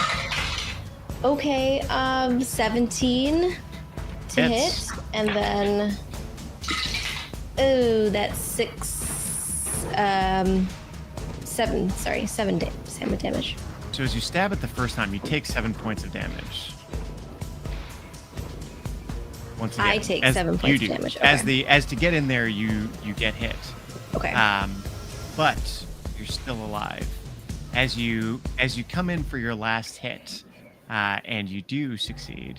Do you want to describe the way you take this thing down? Yes. So, yeah, she's just going in and she's going to slice open. She's been going for that soft spot right there in the gut where she saw the stuff in there. She's just going to slice it open, and it just kind of like splits opens open, wide, yeah. like like it was In- under some sort of pressure. In fact, it was. As you slice it open, you can see the thing start to lose its consistency as this wave of little larval slugs begin to pour out on the ground around you. You As asked the creature for it. begins to deflate in place. That's As so the creature gross. begins to deflate in place, everybody, congratulations! You have kicked this thing's ass. Do the other Nice. creatures like dissolve when this thing dies? As you're watching, as Kit slices open the belly, and the thing begins to deflate, you start to see the room around you begin to shake as the arena shifts even more. Parts of it begin to crumble, and it's almost squishing up as the room starts shrinking without the mass of the area getting any smaller, as a wave of dirt begins to crush up over all of you, and you can feel yourselves surrounded by this suffocating wave of dirt as your bodies are thrown around and pushed, and for each of you, you lose consciousness. And you have the most terrible nightmares. You see your home, your homes, and the folks you know being destroyed, enslaved, killed, burned. It is nightmares. And then suddenly, Seleus, you find yourself waking. You're in this giant, like really large, really unbelievably comfortable bed. You're in this unbelievably comfortable bed in the room that in fact looks just like Chilea's room. And you are alone in this I bed. get up. You get up. The curtains are open. You can see outside. It is a beautiful day, and the sun is shining. Lord Zygrin, I call out. You yell out. You don't hear anything. I go over to the door to the room and I open it. You open it. You see a little hallway with a very small hallway, normal cottage hallway with a door off to the left. I dash toward it and kick it open. To kick this open, Essie, you wake as the door to your room is kicked open, and you look over. You're sleeping in this bed. It's a really nice guest bed. In fact, it looks exactly like the guest room that y'all saw earlier. You're in bed. You're under the covers, and you're sleeping comfortably. But someone has just kicked down the door. Oh yeah, absolutely. She wakes almost obviously startled and rolls out of bed with her musket trained. Somehow she has it up and ready before she starts lowering it. Oh, thank God. Seleus? What's going on? What happened to us? I believe we're all right. Where are the others? Where's Kit? In other rooms, I assume. Come. All right, let's go. I'll follow him. Kit? Yeah. Kit, are you around here? There's another door in the hallway. Now the hallway turns, and there's another door to your left, and then there's a continues down to stairs. I'll go down the. So there's either a hallway or the stairs, or the hallway leads to the There's a stairs? hallway that leads to stairs, and as you go, before you get the stairs, there's another door to your left. I'll open it. You open it. It is the office. It is the office. In there, you see Zagrin. Zagrin. I shut it. You start to wake up. You start I to open wake it up. again. You're laying very uncomfortably, like on a desk in a very messy and kind of ripped apart office. There are, however, no vampire corpses pinned to the wall on giant metal spikes. She just It's turns just an and office. walks down the stairs trying to find Kit. I'll let you deal with that one. Lord Zagrin, are you all right? Hears the commotion and just kind of like shoots up from his bed and says, "We can't bring back the filibuster. Oh, I had a nightmare." And he just kind of like looks around and says, "Where are we?" You're not in the courts anymore. It's a horrendous dream. And kind of like takes stock of the room around him and recognizes it as the office and says, "Have you found the others?" Only Miss Pike. Kit should be around somewhere. Well, Kit? we should search for her, but first, and I want to check the spot where Kit found the key in the office, but in this office, and just see if there's anything there. And no, nothing. There's an empty spot, like as if that was where something was hidden. But So again, just there's like, a hiding spot still, but just it's empty. Got it. Yeah. Okay. So familiar, but so different. Let's press forward. Let's gather the. Have you found Calamity? Any sign of Calamity? Who? Oh, yes. Calamity. Probably in another room, I assume. Yes. Let's find the others. and Essie, as you move downstairs, and y'all hear the sound of creaks on the stairs, this old creaky wooden staircase. Essie, as you move downstairs, you see yourself in this kitchen. It's not particularly messy. Like, it's not super clean, but it's just kind of normal kitchen, I'll do the dishes tomorrow sort of deal. On the floor, you see laying there Calamity, still sound asleep. I'll go over and gently, Calamity. You all right? Whoa! It's all right. The house dimensions seem to be what I would imagine the house would look like. I think whatever we did made the house go back to normal. But we gotta find Kit still. Have you seen her? I just woke up. All right.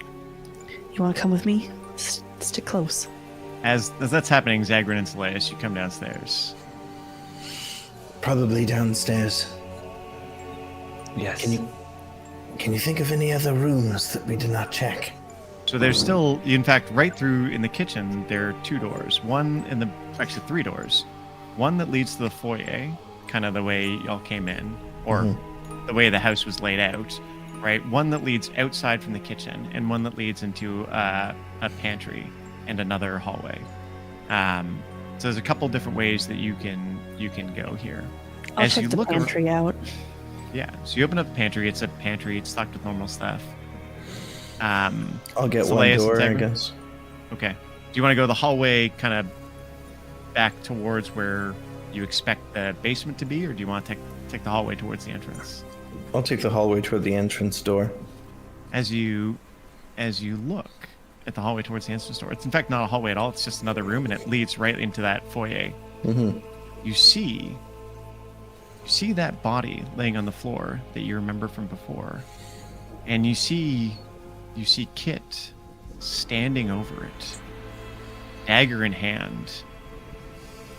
She turns and looks at you all, and that's where we're going to take a break. So we'll see you all in about 10 minutes as we take a quick break. Thank you so much for joining us for the first half. I'm so excited to see what happens when we come back. All right? See you in a bit, folks.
And we're back.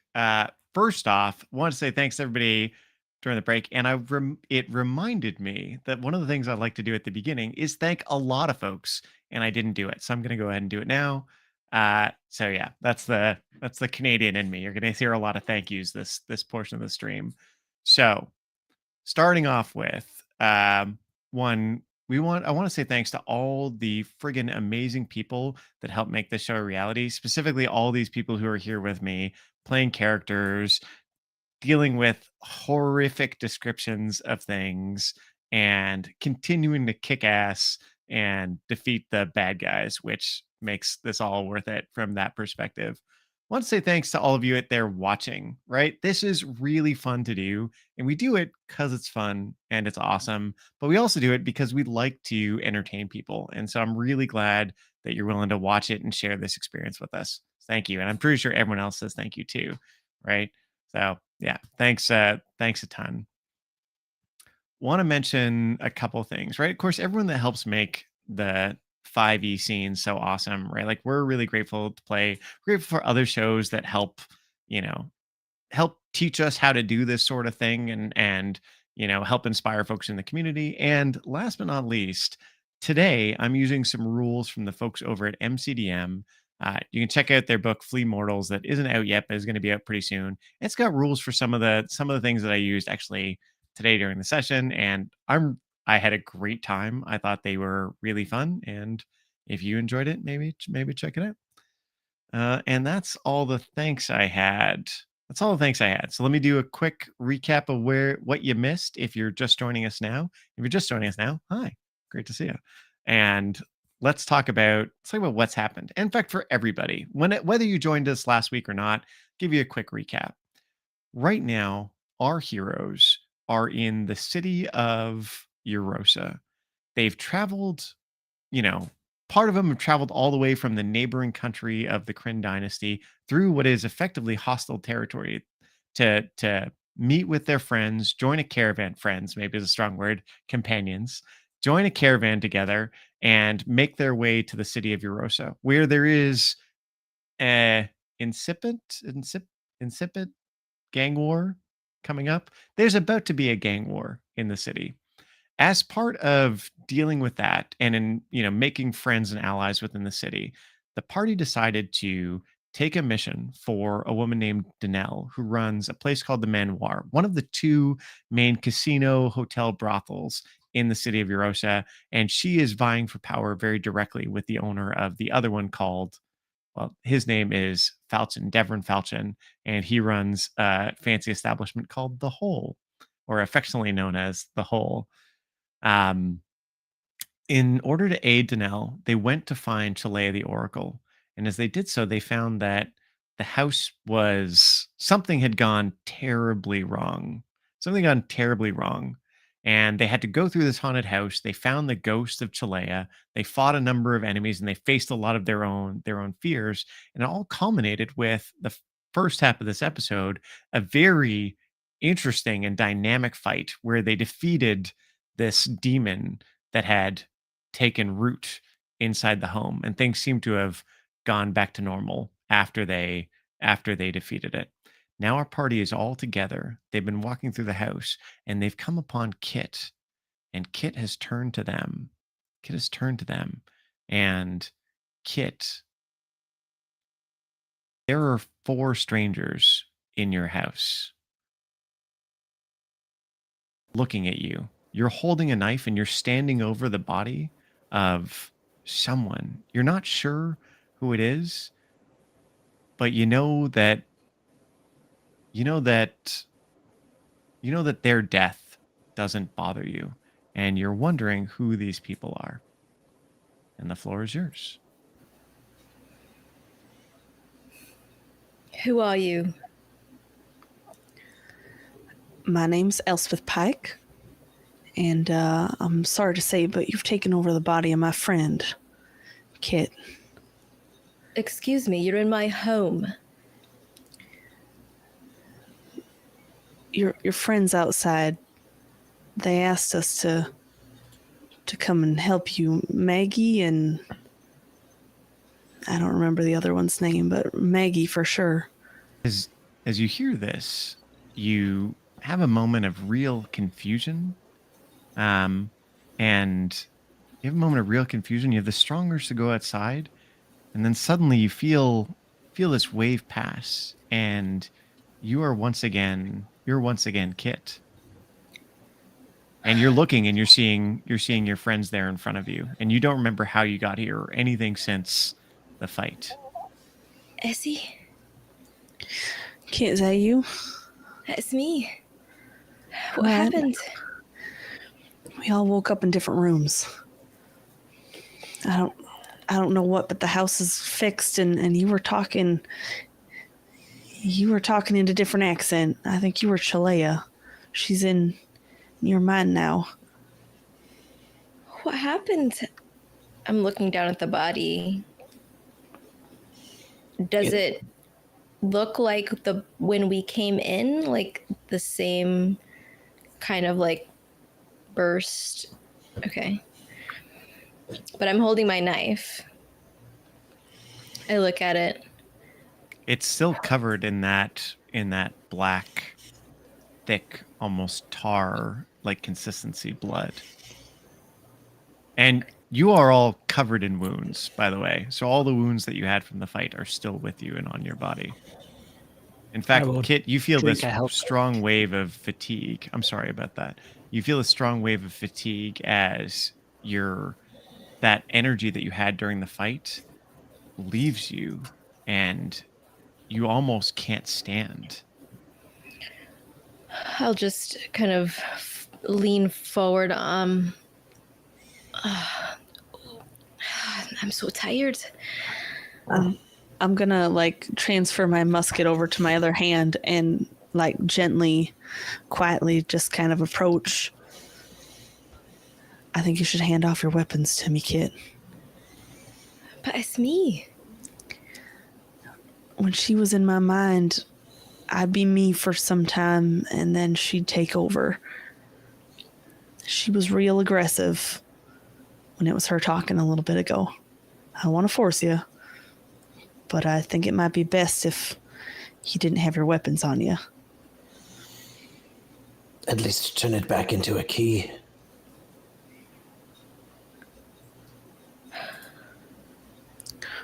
Just for now, I'll give it right on back when we figure out what to do.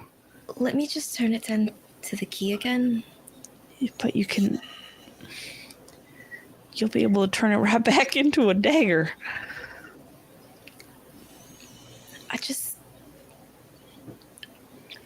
I don't think I can part with it. She'll put it back onto the necklace, and it's a key again, and she'll tuck it into her waistcoat. Shall we search the rest of the home? Yes, I am reading the dream journal, and as I say that, I want to look and see, do I still have the book? You do, yeah. Kit, actually, one more thing. Kit, as you put the key away, you see that in your whole other hand, you're holding the stone.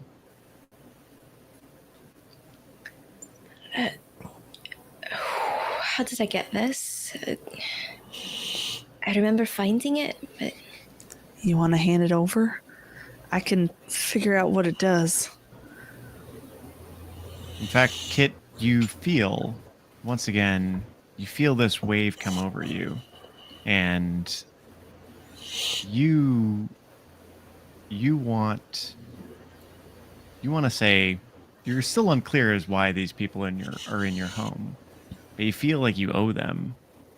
And you want to give them the stone.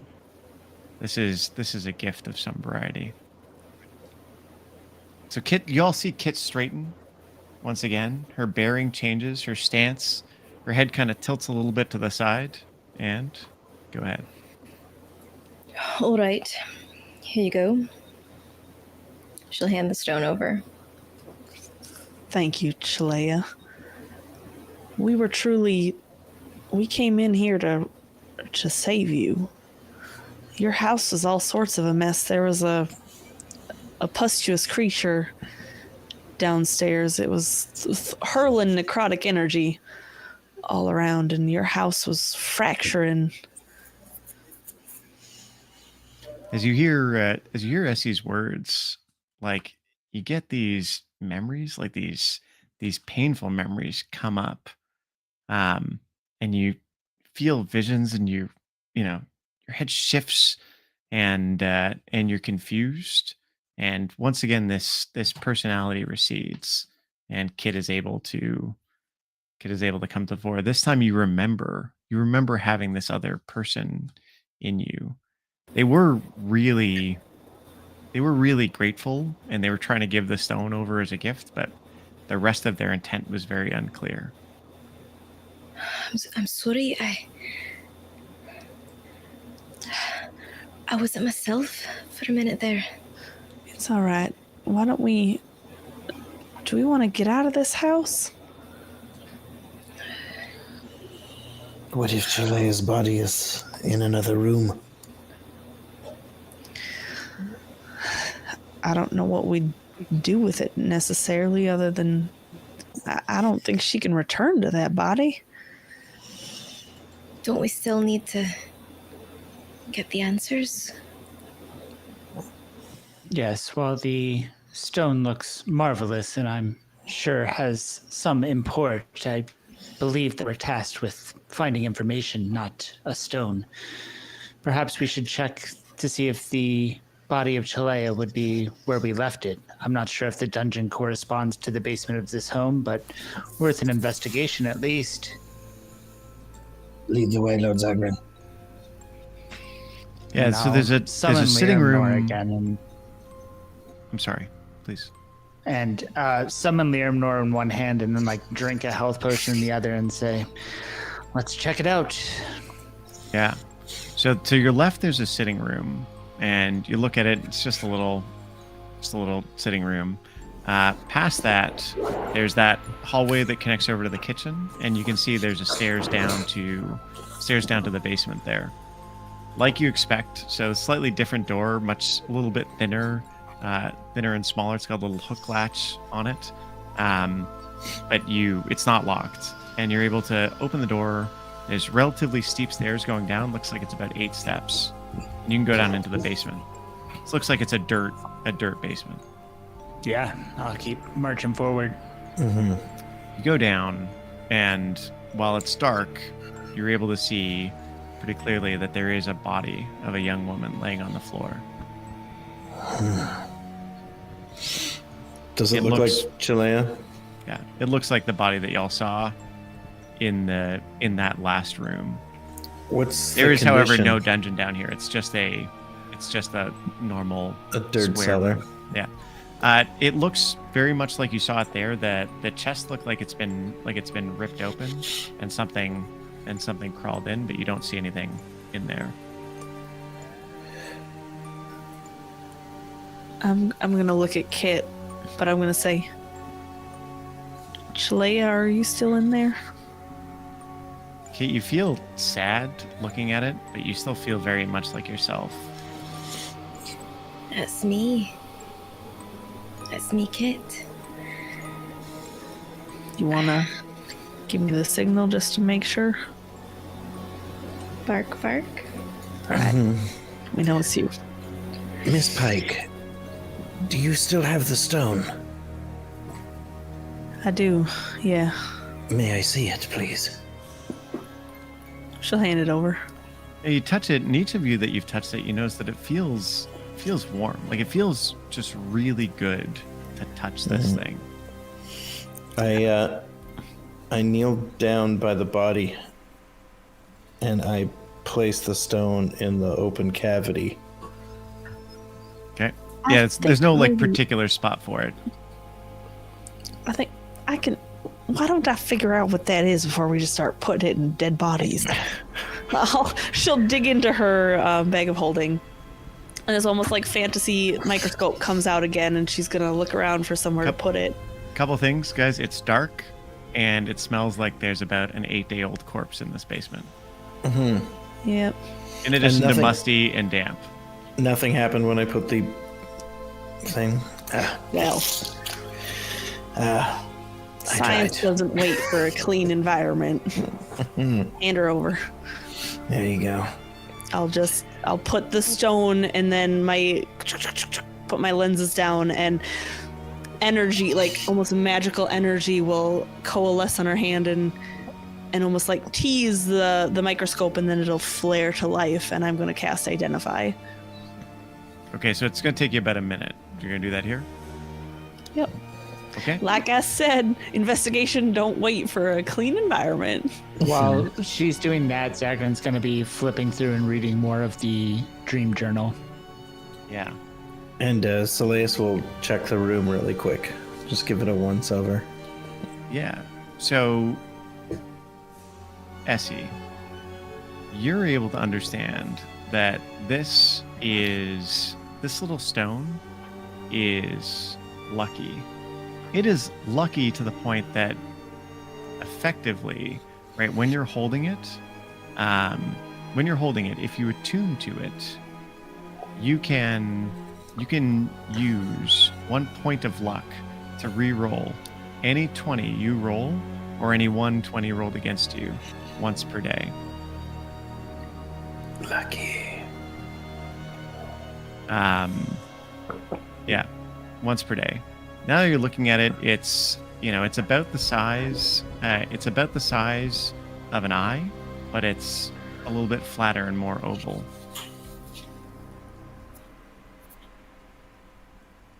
All right, so Soleus, you look around the basement, and it's just a dirt basement. So there's some foodstuffs that are left down in the basement. There's some buckets and old cleaning implements, things like that. But there's nothing else of any particular value or interest in here. And I'm sorry, Zagran, what were you going to try and do? Or you were looking through the journal, correct? Journal. Yep. It's too dark to read down here. All right, I will cast Dancing Light and read from that. Okay. All right, so you'll start reading, but it's going to take you a bit to look through the journal properly. What do you think we should do with the body? If only we had a way to communicate with the giants outside. I'm not sure if they are aware their friend is in here or her current state, or, well, what they know, if I'm being honest. You get the strong impression that custom in this region is to burn the body on a big fire, right? Like ideally one that lasts upwards of a day. Like a pyre, like a funeral pyre. Right. She just looks up from her crazy scheme, and her eyes are all. A pyre. Yeah, Goes way I down. think a funeral pyre is the way to go. I'll say a few words. Let's bring her out. I think it'd be best to let the giants say they seem real attached to her. Agreed. If only we could communicate with them some way. Well, we can probably just go outside. The house seems normal now. I don't see why I'd keep us in here anymore. Right? Also, might I add that it was an honor to fight beside you all. You are worthy combatants and wise. I'm just glad we all seem to have survived. He kind of looks to Kit when he says that, and we may have even acquired a new friend.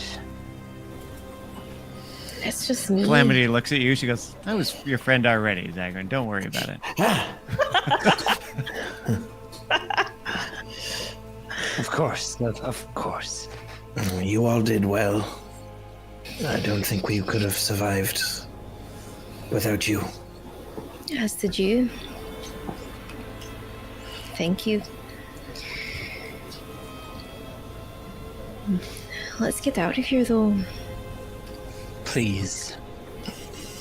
I'll take the body upstairs. Try not to spill it. Yeah. You pick up the body and move it up. I'm sorry. No, go ahead. No, you're. I was just gonna say, Essie gets done with her investigating of the stone, and she's just gonna kind of glance around a little bit, and as Soleus is dealing with the body and most people are looking towards that, she's just gonna slip the microscope and the stone back into her bag of holding. She's not gonna say anything about it.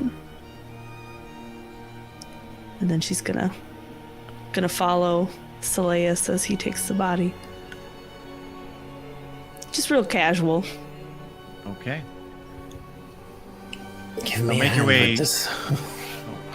You'll make your way Well, back upstairs. You make your way back upstairs. Yeah, Soleus, you're carrying the body in your arms. It's not that heavy, right? She wasn't that big. Oh, good. I'm not that strong. Oh, yeah. Yeah, it's a fair bit, and the stairs are pretty steep, but you're able to get her up there. And you find yourselves back in the foyer. Now with 2 bodies. I'm gonna just try the door, I guess. Try to open it. It opens fine. I bring the body outside. So you can see. Lay it down you can on see the as grass. you get out. Oh, yeah. As you get outside, as you get out onto the porch, you can see one of the giants. The man is sitting there, and he's got his head on his hands. And as the door opens, he looks up and he looks out over at you, and he begins saying something and pointing, and he's yelling, and you hear him yell Maggie more than once.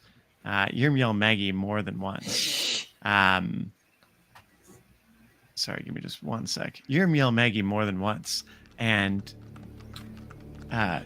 it's incomprehensible to almost a lot of you, but you can hear him say Maggie, and you can hear him say Chile, and he gets up and he starts coming over. And he's excited and he's moving fast. And this guy is big. Kit, Yeah, I step aside. however, you hear say, Maggie, I got her. I got Chalea. And he's running over towards you. Oh, As he comes over, starts yelling, Give her! She okay? Give her! no, she's not okay. I'm so sorry. We couldn't save her. Is Kit speaking giant? Y'all hear Kit speaking a language that you don't know. That you don't know. And he goes over and he sits down, or he crouches over Chile, and he sees the wound, and he begins crying, and he looks up and goes, What happened to Chalea? And he slams his hands down on the porch firmly enough to break chunks of the porch. At this point, you see Maggie open the barn door and begin coming out, and she is a running. I'm so sorry. She was already dead. But we were able to kill the creature that did this. Please make me a persuasion check. It's a very good line. I can't give her the subtly give her the Elsa fight guarantee. Okay, all right, yeah, fair enough. No bonuses to persuasion. That's a 12. Okay. He looks at you and he's angry. He's angry and he's looking at you. And he's sad. He's got tears streaming down his face. He doesn't make any more moves. He grabs up the body and he turns and he looks over at Maggie. He turns and he looks over at Maggie. And they begin wandering off towards the barn. I don't suppose that you could give us a turn back into Chalea and give us a vision about the fight. I don't know how I even did that. I could maybe try, but Who's gonna win the fight? No, I know. It was like that when she was in my mind too. should I? I'll just close my eyes and try to see if I can feel anything. You, as you close your eyes, you open them again, and once again, the body language, the posture is changed. You see Maggie and Toby. You see Maggie and Toby there, sad, and you're sad for them, right? You feel a strong need to talk to them and comfort them. I will just start jogging over toward them, and I'll call out their names. Maggie, Toby, it's me. They turn. Maggie turns, and she looks at you, and she I don't. It's probably. Anyway, this may or may not be fucked up. I can't tell, but she does kind of like what a dog does when they hear something strange. So it's like, hey, how are you talking from her? You're right here. I know, it's strange. I think you're dead, sweetie. I think you're dead. Look how sad Toby is. And she points at Toby. Yes. Toby's crying. He's got snot running down. He wipes it. I'm so sorry. But I think you're right.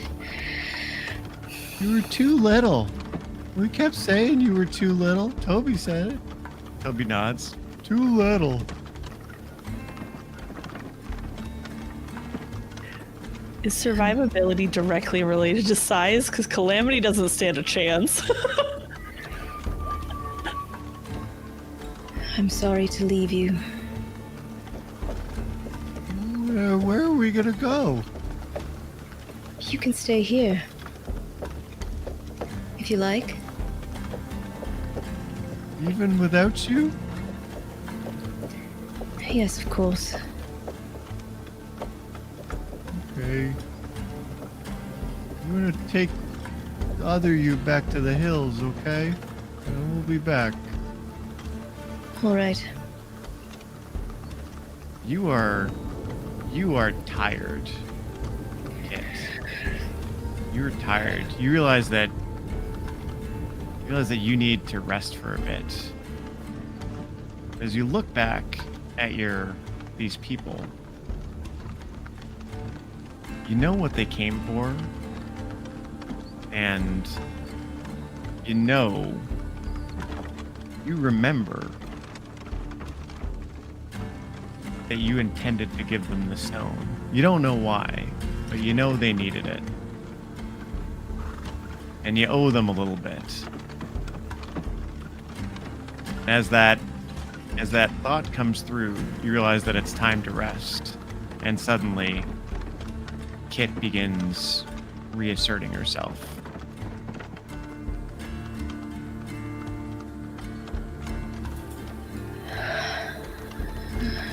I'll just go back over.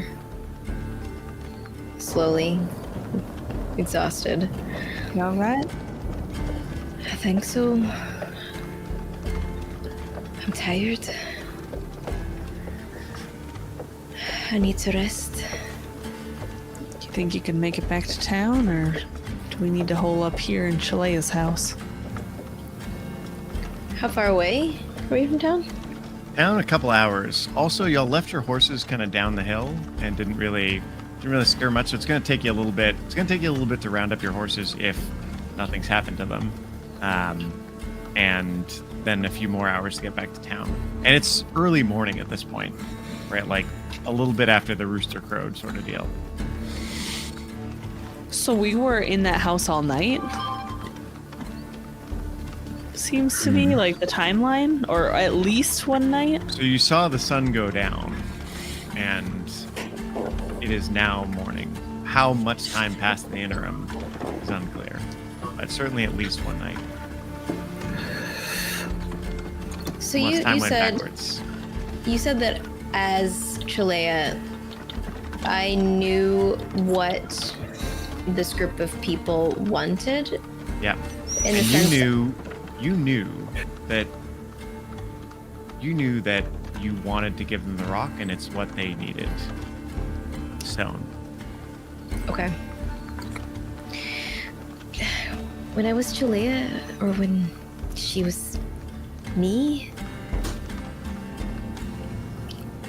I knew what we were here for. And the stone,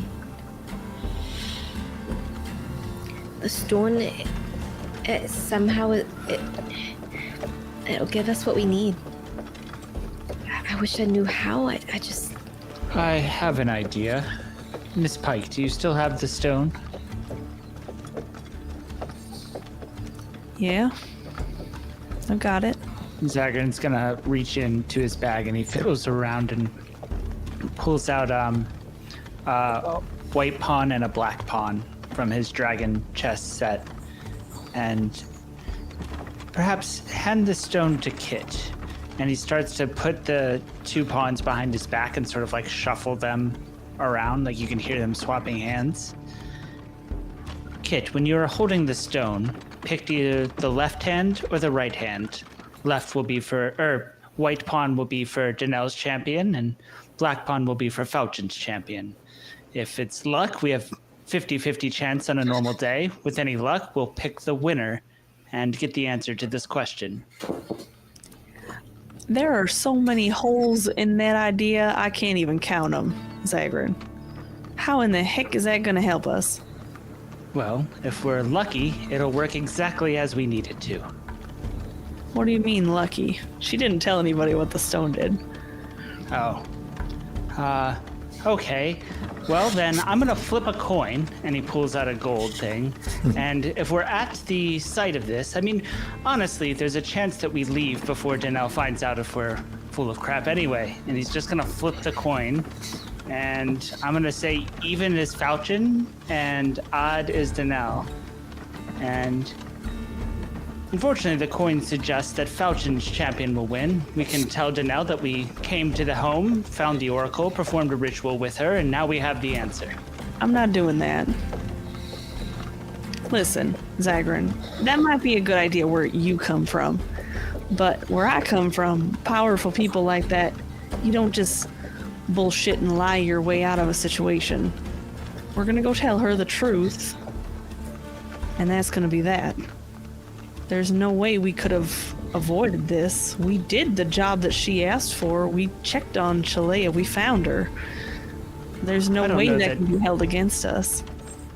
Well, if we were sent to gather information, not check on the status of the oracle, we were sent to collect information. I don't believe we've done that at all, Miss Pike. If anything, I have many more questions than I had before I entered the home.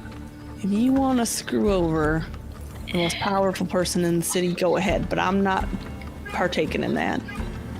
Izzy, let's just... Can we just set aside these differences for a minute? And what does the stone do? Why would it be what we need? I don't know why it would be what we need.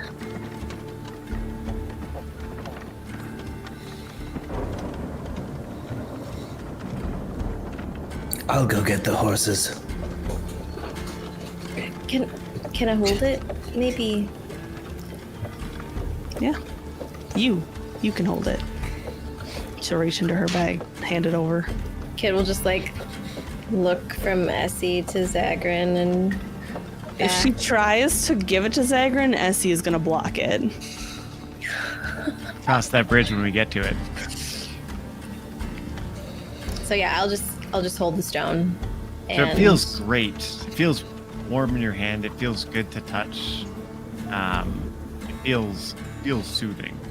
Like the sort of thing that you want to keep in your pocket. I'll just close my hand around it and think about the question that we are supposed to get the answer to. Yeah. Nothing happens. Nothing other than it feels comforting to hold it. Like you feel more soothed, right? And it seems a little bit warm to the touch. But that could just be because you've been holding it. It just feels nice, but I don't know what it does. Would you mind telling me, Essie? She'll just glance over at Zagrin. Well, it appears it does something we need it to in the future.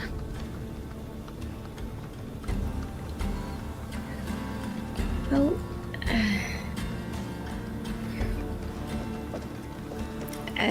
do we need to take it back with us? Give it to Danelle? I don't have all the answers, but I'm thinking that it might help Larry in the fight. All right. I guess that's something. But that's just my idea. Okay. I'll just hand it back to Essie. Put it in the bag of holding.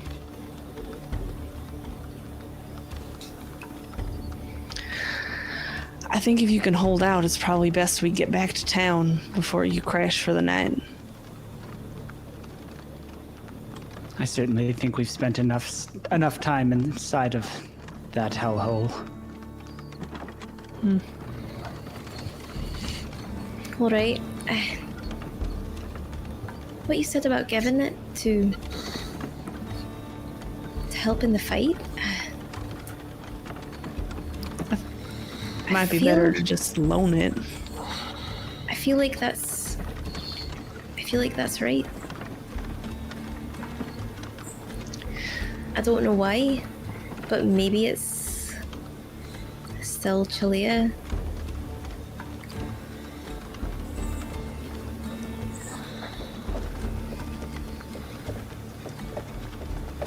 Yeah. I think it'd be best to loan it out at the very least. Okay, well, if that's what you want to do. I think that might be the answer, but there's a lot of variables that could have a bunch of different answers, if I'm being honest. That's just the one that seems the most likely. Maybe if we had more information, it might be easier. Yeah. Yeah. When do you think Slays is getting back with the horses? No, he's off looking. He could certainly use some help at this point. I'm gonna go track down Freya and Bryn. Yeah, he's gotten Freya, right? Bryn, you don't see any sign of, and he's got a lead on one of the other two horses. I'm just gonna walk off and then whistle. I'll do a distinct whistle as I walk. Sure. I'll yeah. stay here. I'm Call for Bryn. tired. So at this point, we can kind of wrap up here. You round up the horses and you head back towards the city. Does that sound good? Mm-hmm. Yep. There's a moment where Essie, when I'm assuming she'll meet up with Saleus and the horses, and she'll just kind of like put a hand on his arm. She'll say, That was some fancy fighting you were doing in there. As you as well. Miss Pike, Of course. I would like a word with you in private when we get back to town. At your leisure, of course. I got a couple questions for you too, actually, and she'll kind of chuckle and say, I know that your relationship with Zagrin is something that you're close to him, and I don't mean any offense towards you being upset at him. Actions have consequences, but I can contain it to where it needs to be put to. This is good to know. That's partially what we need to discuss.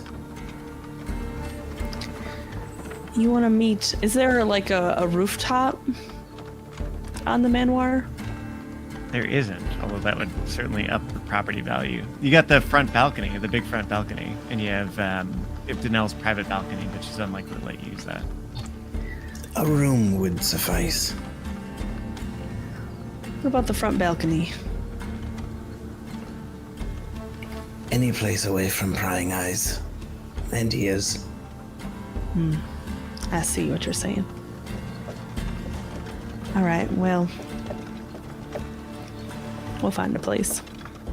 Also, how has the commission been going?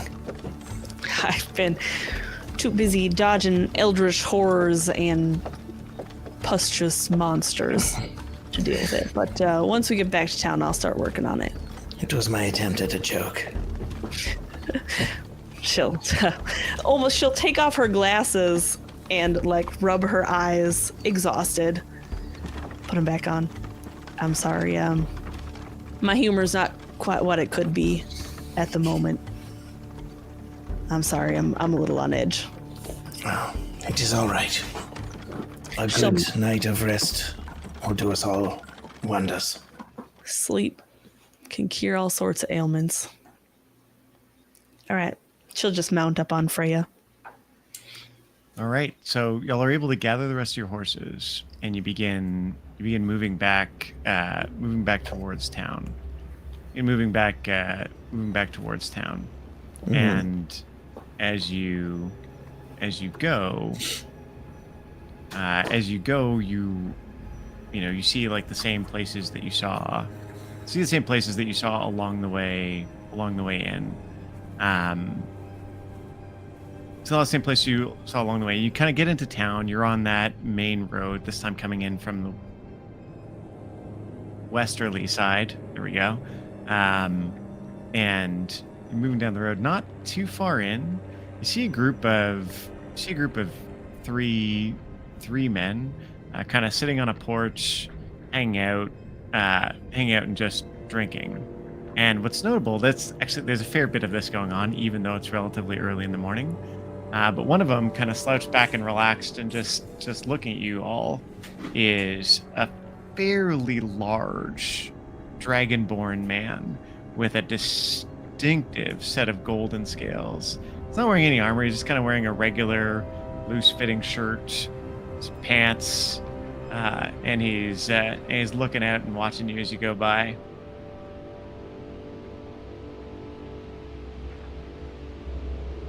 You give him whatever, Slayus, and he nods real slow.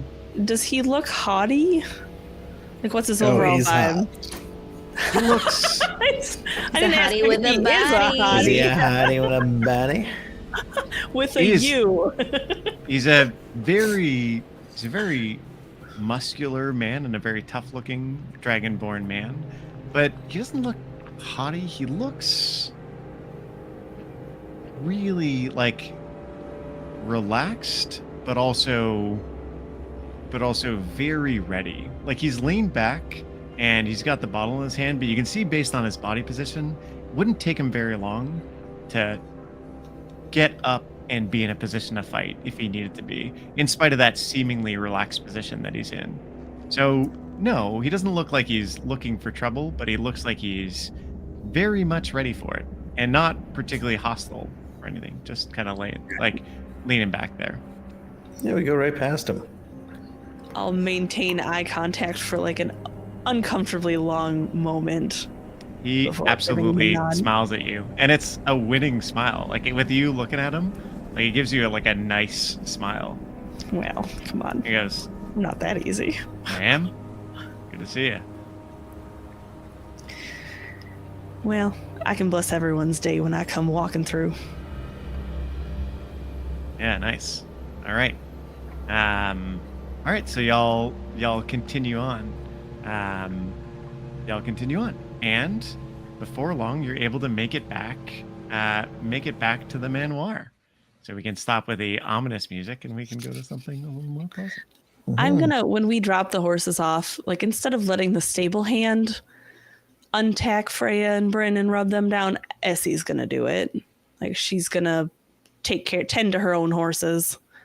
Just make sure that they're doing all right. Spend some time with them. Kit will stay behind with Essie and wait until they're alone. Okay, great. Essie does that thing where she's like, Freya's probably standing and eating, and she just like leaned over her back talking to Kit on the other side. Okay, Is great. Is everything okay with you? With me, yeah. Listen, I know that we've been tenuously building some trust between Zagrean and Silius and us.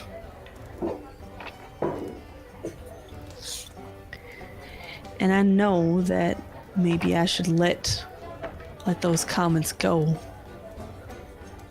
But where do you draw the line, Kit? Because there has to be a line. There has to be boundaries and things that people know they can't say to you. And if mocking your city being destroyed isn't that line, then what is? I do understand. I do. Because on the streets, it's like if you let someone walk on you, they're gonna do it again and again. But I don't think that's necessarily what happened. I don't think that was his intention to mock. Tensions were high. Well, tensions were high with you and I, and we still didn't mock them for anything that they were seeing.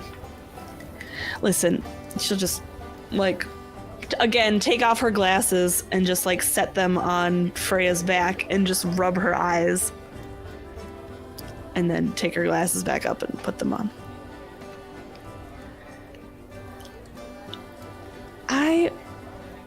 I want to be the forgiven sort. You know, I think that that's important to forgive when a body is repentant. But unfortunately, patience has never been my strong suit, and neither has been forgiveness. All right? Forgiveness needs to be earned. It's not necessarily something I'm just going to give away for free to somebody who isn't deserving. That's a weakness I'm not going to let myself be a part of. Just don't compromise the party because of this. She'll reach into her bag and grab the stone, reach out over Freya. It seems to have a little bit of condensed luck in there, believe it or not. It's almost like the cosmos allow, if something happens real negatively, if you do something real bad, or if someone does something real bad to you, I think you might get a second chance. Re-rolling time, letting it starting over from a couple seconds before. That makes sense then. That what you said about the fights, it could be what Danelle needs to ensure a win. It also could be what that Lord Zagrin needs to get an edge over us. All right? And I don't want to be that person that points fingers, Kit, but I've only stayed alive because I trust my gut. All right? And I haven't let myself be taken in by a winning smile. What have these folks really done? I know we've fought in battles against them, but we don't know their motives. We don't know their goals.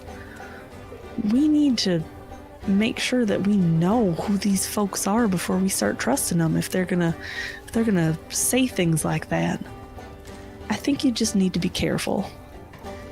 All right?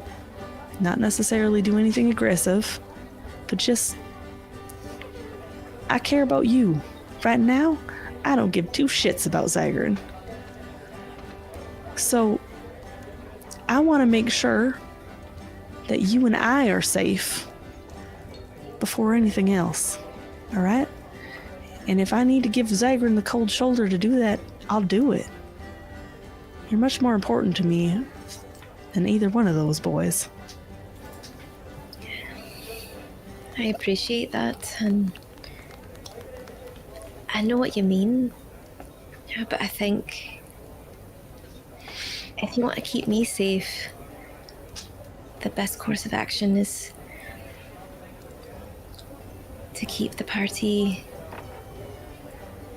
on good terms. It's safety in numbers.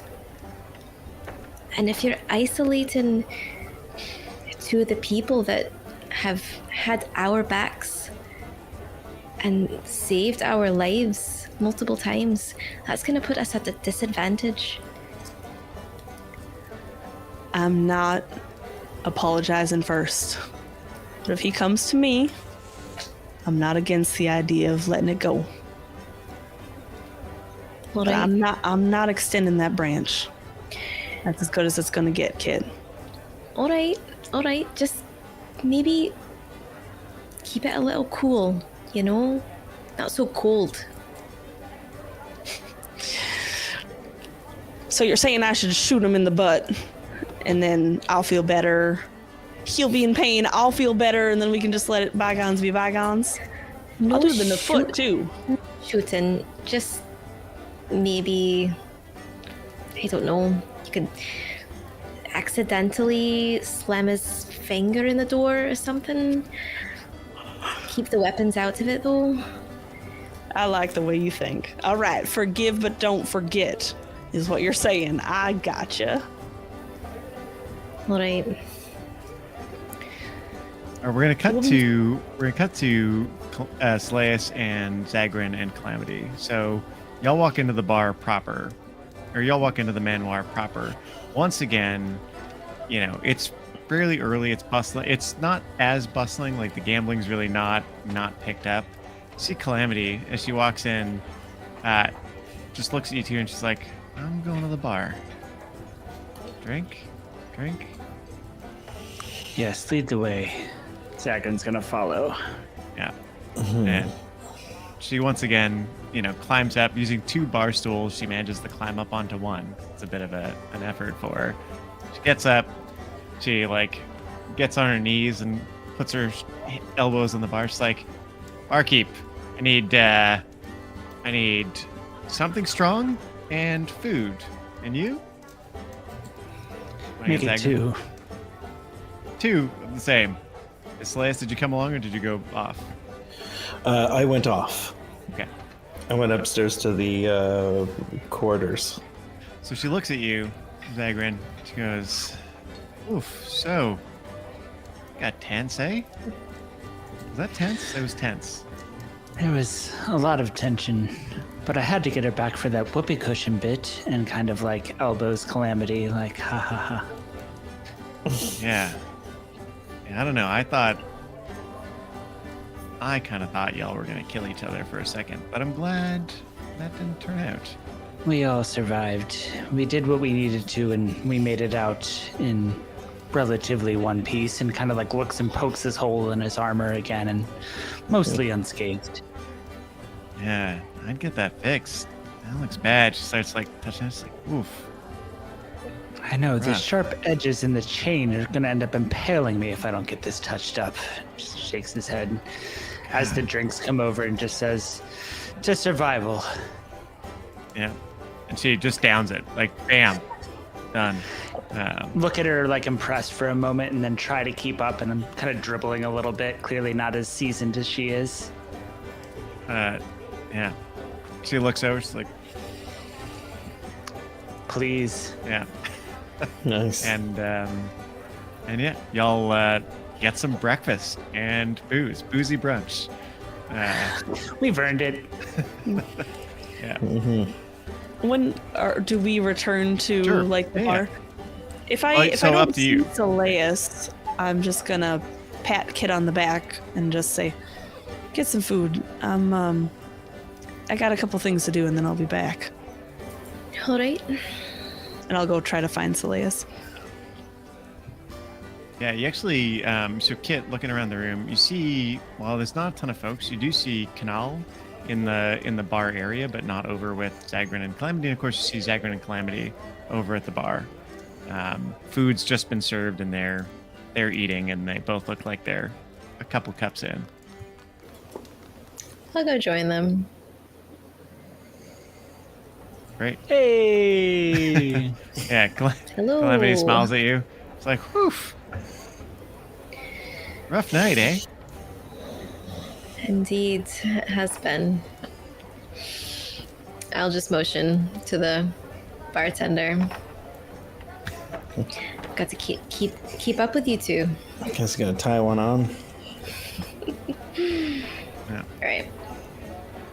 All right, so y'all hang out and have resume boozy brunch. Essie, go ahead. I'm just gonna lightly tap on what I assume is Seleus and Zagrin's door. Okay. Yeah. Come in. And I'm gonna push it open, and when I shut the door, I'm actually gonna lock it. Then enter. Is there a chair around? If there is, or if he's sitting, I'm gonna just sit down by him and. What a night. That's the worst night I've had since Shattengrod. It has been quite an adventure. Yeah. Can I trust you, Miss Pike? I don't ever stab people in the back without a reason to. So if you don't give me a reason to, Good. I'm not gonna make any problems. Good. For what I'm about to tell you, cannot leave this room under any circumstances. Do you understand? I understand. Good. He stands up. I represent a secret order of, how would you say, highly skilled covert operatives known as the Lens. We exist solely to carry out the will and interests of the House Dens. The Den Nobles, which Zagrin is a part of. It was my honor to be tasked to guide and protect Lord Zagrin on his quest. No wonder you can. And she'll just like throw a couple fake punches. How long have you been doing that? Well, I'm over 200 years old, Miss Pike. You don't look a day over 40. Thank you. I've known Zagrin for at least 2 of his lives. So he's one of those folks that have reincarnated? Is that what you folks call it? Yes, in sorts. There's been whispers, but I've never actually known if I should put stock in him or not. He is quite old and experienced, and yet young at the same time. In addition to being trusted to guide and protect him, I am also trusted to report back to my superiors of his progress and my findings. Your findings? Wait a second. Wait, hold up. Let's back up a couple steps. So you're part of the secret order, highly skilled operatives known as the Lens. That's You're right. tasked to carry on the interests of this House Dens, which Zagrin's a part of. Mm-hmm. So are you guiding him or are you watching him? And what happens if he doesn't do something that you, or what if he does something you don't agree with? That is the will of the Luxon. He is being guided, it is my belief, by something. Must be something real sarcastic. It very well be. This I do not know. But I have noted your banter that you have had with one another. And The good or the bad? all of it. Nothing in specific, just how you two are equally witted. I could have pointed out the fact that he was from some sort of nobility from miles away with that attitude of his. That's right. And I'm not saying I don't have an aspect of it myself, which is probably why we go together like oil and water at times. That's right. My superiors have noted that any sort of challenge to his ego and honor is most welcome. Oh, so you're saying I should challenge him more often? It might improve the growth? Oh, absolutely. Any, what do you say? I think it might benefit you both to verbally spar from now and again. Slayus, what's your relationship? I know that, how do I put this? I know that you're tasked with protecting him. That's right. Is this some duty that you're taking on purely, or is he actually a friend of yours? This is... It is complicated. So not a friend, is what I'm hearing. More of a duty. A bit of both. This is a safe place, Slayus. You can let me know if you need me to say anything to your superiors. Oh no. This is why I would like to talk to you. You see, last night in the house, after one of these confrontations, you reached for your weapon. It was then I realized you may not have an idea of the consequences that action would bring. I don't mean to sound condescending, Slayus. But whatever actions happen in the dynasty, if I damaged him, consequences are a whole lot different on my turf. My On the name contrary, has a lot of sway around these parts. on the contrary, Miss Pike, there is more than just my eyes watching Lord Zagrin. Old, ancient, proud. You're saying some sort of deity's got his gaze on Zagrin? Or is it something to do with that weapon that comes alive? Beings far more powerful than you and I are invested in his actions. They're invested in that asshole? Indeed. And I am trusted to watch over him. I won't shoot him unless I have clear... Unless I'm in the right and I could argue my case against the deity. No, Miss Pike. You will not harm him at all. I am bound by duty to protect Lord Zagrin.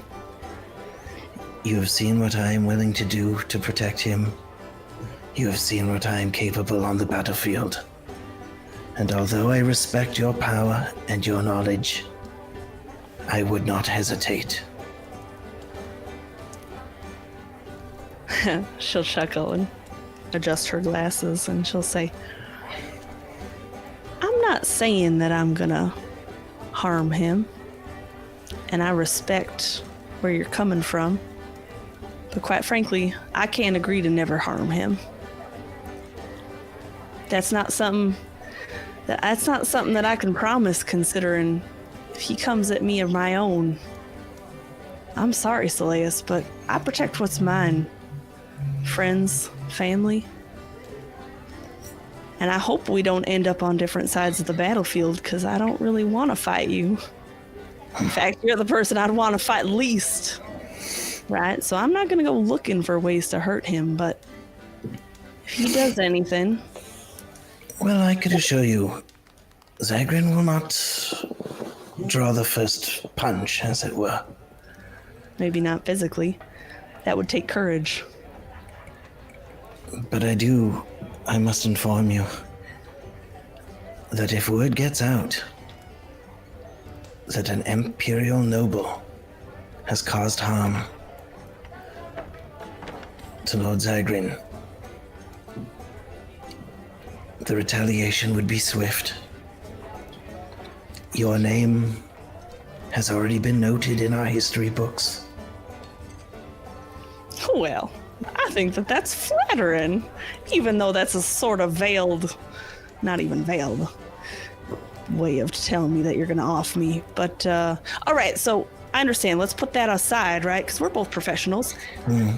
Why am I noted in your history books? Is this like just for being mad at Zagrin, or is there something else? Like, I've done some pretty cool things in my life. We're gonna cut over from the Essie Soleus for the history, and we're gonna go back to Kit and Zagrin. So as y'all are at the bar, and by the way, none of you, I think, is smelling great at this point. It's been kind of a rough trip. But you see Danelle once again walk in. This time she's wearing a very well tailored suit, right? Well tailored suit, except for instead of like the proper suit jacket, she's just got the vest on. She's got the little pocket watch. It's stylish, but also very functional. And she comes in, and she goes over to the bar not far from you, and she leans over. She goes, "Well, so I see that you have returned, and do you have something for me? Maybe we go up to my office and I can get what you came here for." Yes, lead the way. Zagrin's definitely tired as the cup just grows heavier in his hand, and please, lead the way. Should we not wait for the others, or we'll get them? Yes, I suppose Miss Pike was quite adamant that she wanted to negotiate the release of information. Perhaps she should be present. Well then, Right. do not leave me waiting very long. I'll go get her. I'll be right back. She heads over to her office. I'll run up and go. Real quick before not a long conversation, but real quick before the door opens, or there's a knock on the door. As they got through that conversation, I see Sorry. Oh. No, we can get back to that later. But later on, it doesn't have to be now. But I asked Zagrin about your faith in your deity, and he didn't really have a good answer for me. You seem to have quite the devout faith. Later on, I'd like to talk to you about it. I'm interested in everything, history, religious, really anything. I hear a knock. I did lock the door. Sorry. Go ahead. It's okay. One last bit, Zagrin. As you were on your way back, you were reading the journal, correct? Yeah. Okay. You didn't see anything in particular about the fight. One thing stood out to you, actually. You read a dream that had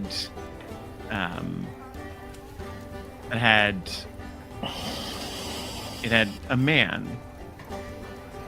or two people, whether their particular race unclear, but two people fighting in a circle of blood. And as they did, a city around them burned. And that's the only thing from the book that looked like it seemed like it could be related to the particulars of the fight. I would have dog-eared that page as I'm flipping through, kind of just bend it over. Yeah, great. And we'll go back to that knock. I'm sorry, whoever made that amazing knock sound effect, do that again. Thank you. Excellent. Yeah. I have more to say on this matter. Yeah, go ahead. Yell there. So it's Essie and Saleus. You're in the room, you hear the knock at the door. Thank you. We should continue this conversation later. All right. And also, I do want to know why I'm in your history books. Oh, the moment you learned Zagrin's true name. Less interested in knowing about your history books. She'll laugh and she'll like slap him on the shoulder good-naturedly, and she'll just say, I won't do anything. I'm smarter than to start something. I suggest keeping it to semantic sparring in the future. I just want you to know, Saleus, the odds stacked against me doesn't mean that I won't try. Whatever happens, whether it's this situation or in the future, just because something doesn't look like I can finish it doesn't mean I won't try. And I hope we never are against each other in the battlefield, but just so you know, I got tricks that you haven't seen yet. Yes, let's hope that day never comes. Yeah, it'd be bloody. No one would see a thing. And she'll, because she's standing, and she'll actually give him like almost like a respectful, he might have seen nobility give it to each other, but like a respectful half bow. Oh, please. I am no noble. A title doesn't make you noble, Saleus. It's what you do with your intentions. It's what makes you a true noble. All right, let's go. Right, lead the way. She just puts happy end and slings it back over her back and just unlocks and opens the door. Danelle wants to see us. She doesn't want to wait long, so let's go now. Of note, as you were going upstairs, or actually, Zagrin, you notice it more as you're heading up towards the office. Calamity is drunk. Like, drunk. What? Uh-oh. She never told us either about her vision. Mm-hmm.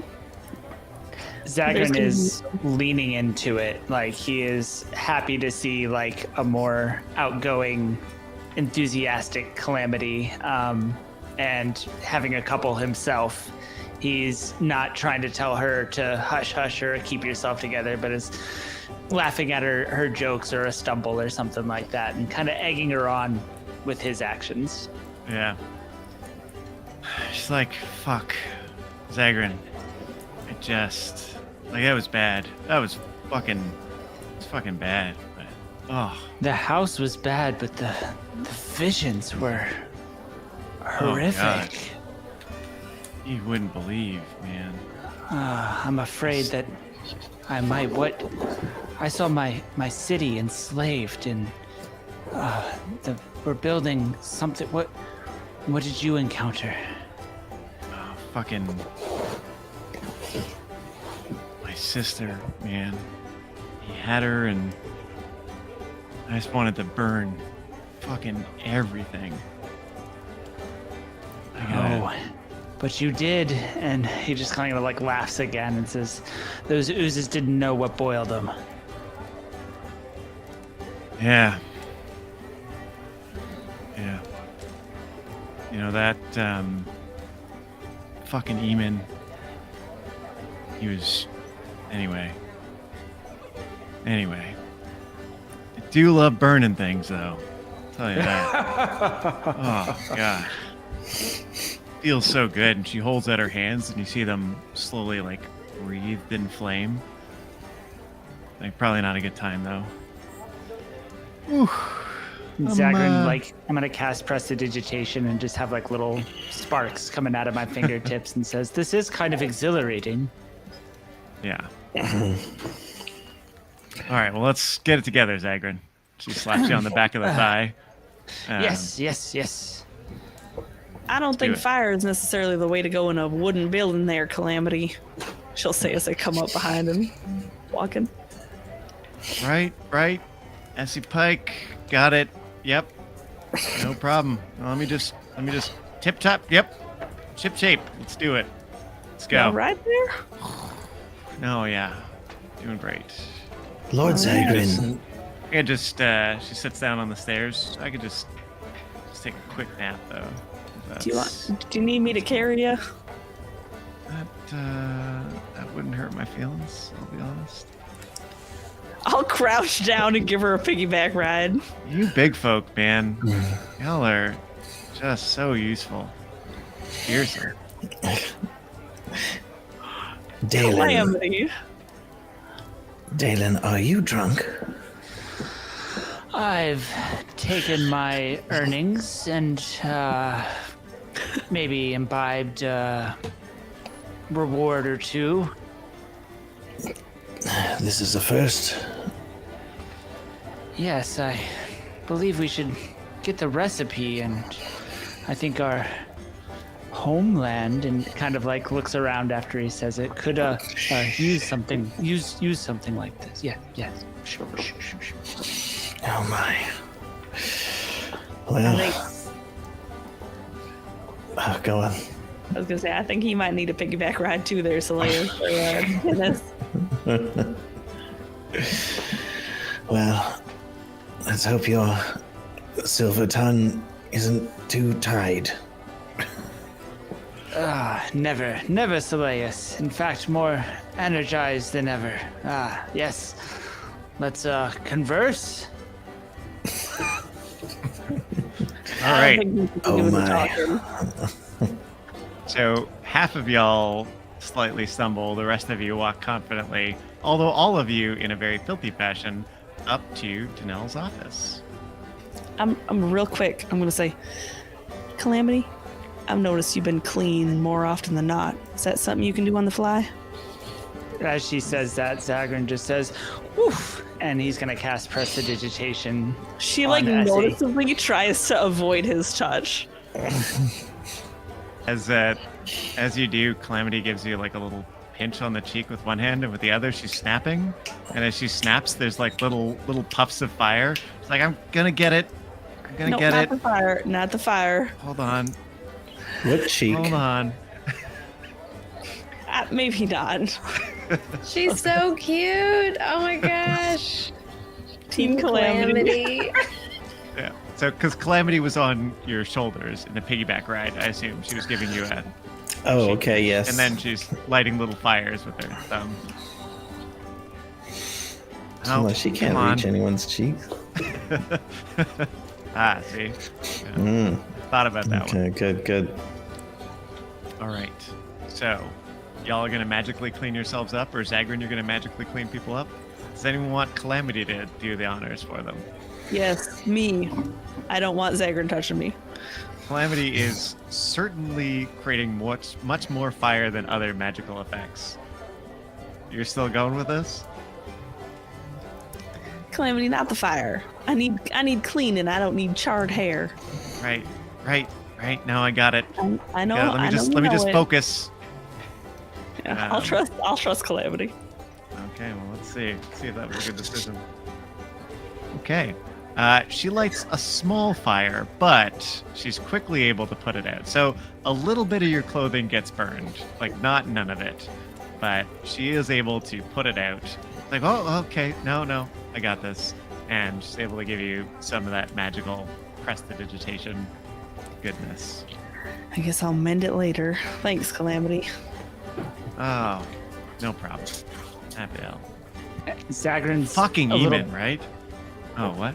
Yeah. Zagrin's a little pouty after he was scoffed when he tried to do that, and doesn't cast it again or clean anybody else up. Okay. All right. I'm looking and smelling good. That's all I care about.